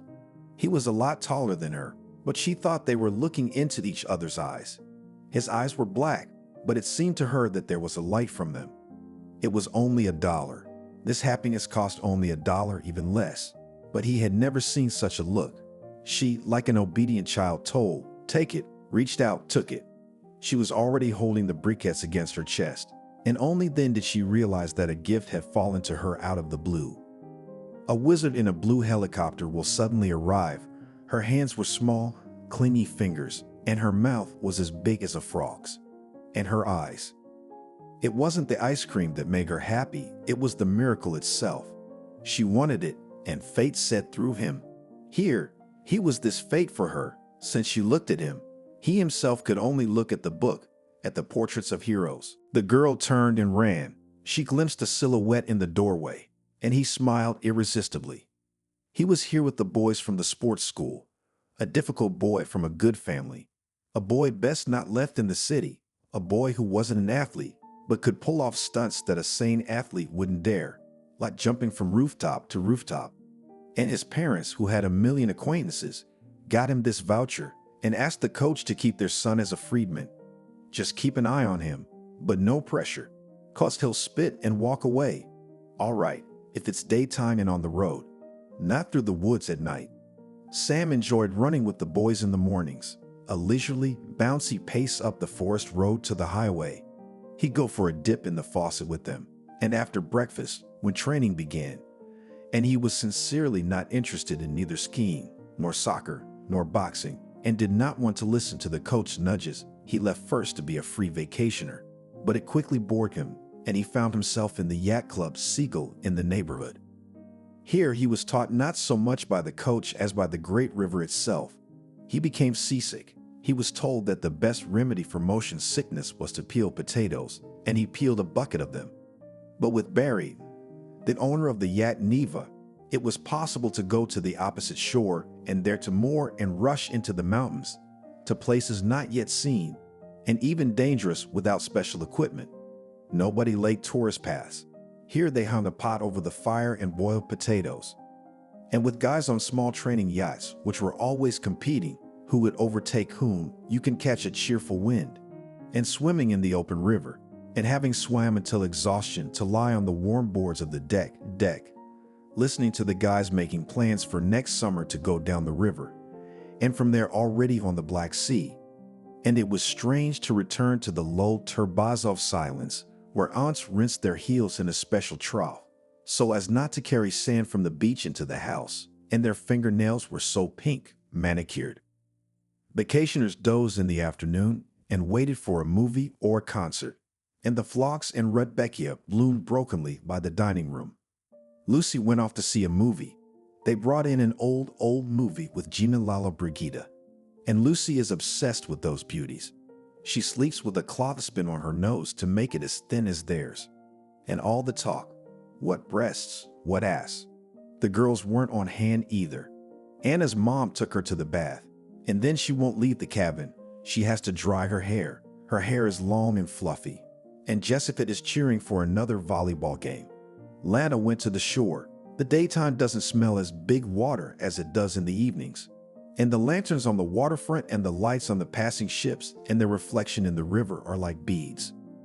There was a white sail at the wharf, and that boy, the one with the ice cream, they were getting ready to sail with a friend, looked at her for a few seconds and suddenly called out, "Hey, you want to go for a ride?" She came closer and nodded uncertainly. "You'll get knocked on the back of the head," said the other guy. "Let her ask her mother for permission. Why don't you ask if you can come with us for an hour? Can you talk?" She nodded again, and then she took off again and ran just as easily. She ran up the steep stairs of the landing stage and stood at the door of the cinema. Would she look for Lucy there now? He wouldn't let her go anywhere. For an hour, he said. But the movie wouldn't be over in an hour. In a couple of minutes, he saw a figure under the light of the lantern. "Well, give me your paw. Jump in here." The boat looked scary small, and it was scary in general. It jumped, and for some reason I was reminded of cats that don't like water so much. He miscalculated his strength in catching her. She was as light as a kitten, and he picked her up too hard to keep her from falling. She felt as if she had been picked up like a feather. On the vest, he told her, like a little girl, "Stop, don't fidget, sit right here, and I'll lace it up on you. And now sit very still. Barry, ready? We're off." And the boat pulled away from the shore so easily that she thought again of the paper boat that carried the stream down the street. And they are now far from shore, and it's getting dark, and the wind is in her face, and there are so many stars overhead that she's spinning. "So you can talk?" he asked softly. "What's your name?" Barry was surprised, for he knew the other Sam mocking and quick. "Lana," she muttered. "The water overboard is so close." Lana didn't believe in the vest. She'd never swam in one, and she grabbed Sam's hand. She felt instantly calmer. She held him and wouldn't let go. She held him with both hands. Sam didn't take her hand away. It was funny to him that she was so afraid, and at the same time he felt like he understood her fear. Just understood, without any explanation. And she slowly began to feel like his hand belonged to her, that it was her property. Every finger, she knew them already. This big one, it's rough, and the palm is warm, and she already held them as if they were her own. "Did you see it?" he suddenly asked. "What?" she answered in a low voice. "A star fell." "Where?" She could not believe it, and wanted to ask, "Are they really falling?" As suddenly she saw herself a short and bright streak in the sky, not downward, but obliquely, not falling, but flying. She shrieked enthusiastically. Barry shook his head. He wanted to tell her that now the little sprat wouldn't go away and would follow Sam around and expect him to take her for a ride or entertain her again. But Sam sensed that Lana was taking it as well as the ice cream, like a miracle, and miracles don't have a way of repeating themselves. "Make a wish again," he said. And she was confused, didn't know what to ask for. Just don't let it end now. And she, not waiting for the star, and not even believing that it would fly by once more, closed her eyes and squeezed his hand, whispering silently, "Dear fate." "That was my first love," Selena told her daughter. "And what's next?" she asked. "What do you want to know?" Selena asked softly. "Did you never see each other again? You were only friends that summer when you were little and vacationing at the campground." "Why not?" Selena's eyes were looking away now. "We had an age difference, but we were still friends for a few more years. I mean, he was friends with me, and I was in love with him." "But you married him, not Dad. How did that happen?" "Sam graduated high school way before I did, and then he went to Washington, D.C., went to college there and got married. I was starting to sing then. Everybody said I had talent. But if he had asked me to follow him, I would have dropped everything and followed him. But when I found out he'd chosen someone else, That's when art was the only thing that saved me. I wanted to prove something to Sam. I don't know what. I wanted to be famous, to fall in love with someone else. Even though Sam wasn't guilty of anything. He always took care of me like a big brother. But you didn't feel that way about him anymore, did you? Maria asked. Maybe I'm still hurt to some extent that things turned out this way. Selena said as if to herself, so be aware of your feelings, my dear. Your heart will tell you. Never force yourself into a relationship with someone you don't like, and appreciate love, even if it's unrequited. You're still very young, but that's the best advice I can give you. Other people don't get to truly love in a lifetime. They just can't. So if love comes to you, you should just thank fate for it, because it's a feeling you'll remember for the rest of your life. Are you going back to the theater, Mom? Why should I? Selena was surprised. I didn't expect you to ask me that. Darling, for the former roles I am already old, and I doubt very much that I was taken and offered something that, by and large, the theater is such a cesspool. But maybe I'll go into pedagogy. I'll teach vocal. I've wanted to work with students for a long time. Selena kissed Maria and left, but the girl didn't go to bed right away. She was still browsing the websites, and in the mail she saw Alex's letter. I failed to ask your forgiveness, he wrote, and I have a heavy feeling as if I broke something fragile or crushed a beautiful butterfly in my fist. Maria, I want to apologize to you. Maybe we can meet and talk again. The letter was long. Maybe Alex hadn't had anyone to talk to for a long time, and he was waiting for this opportunity to open up.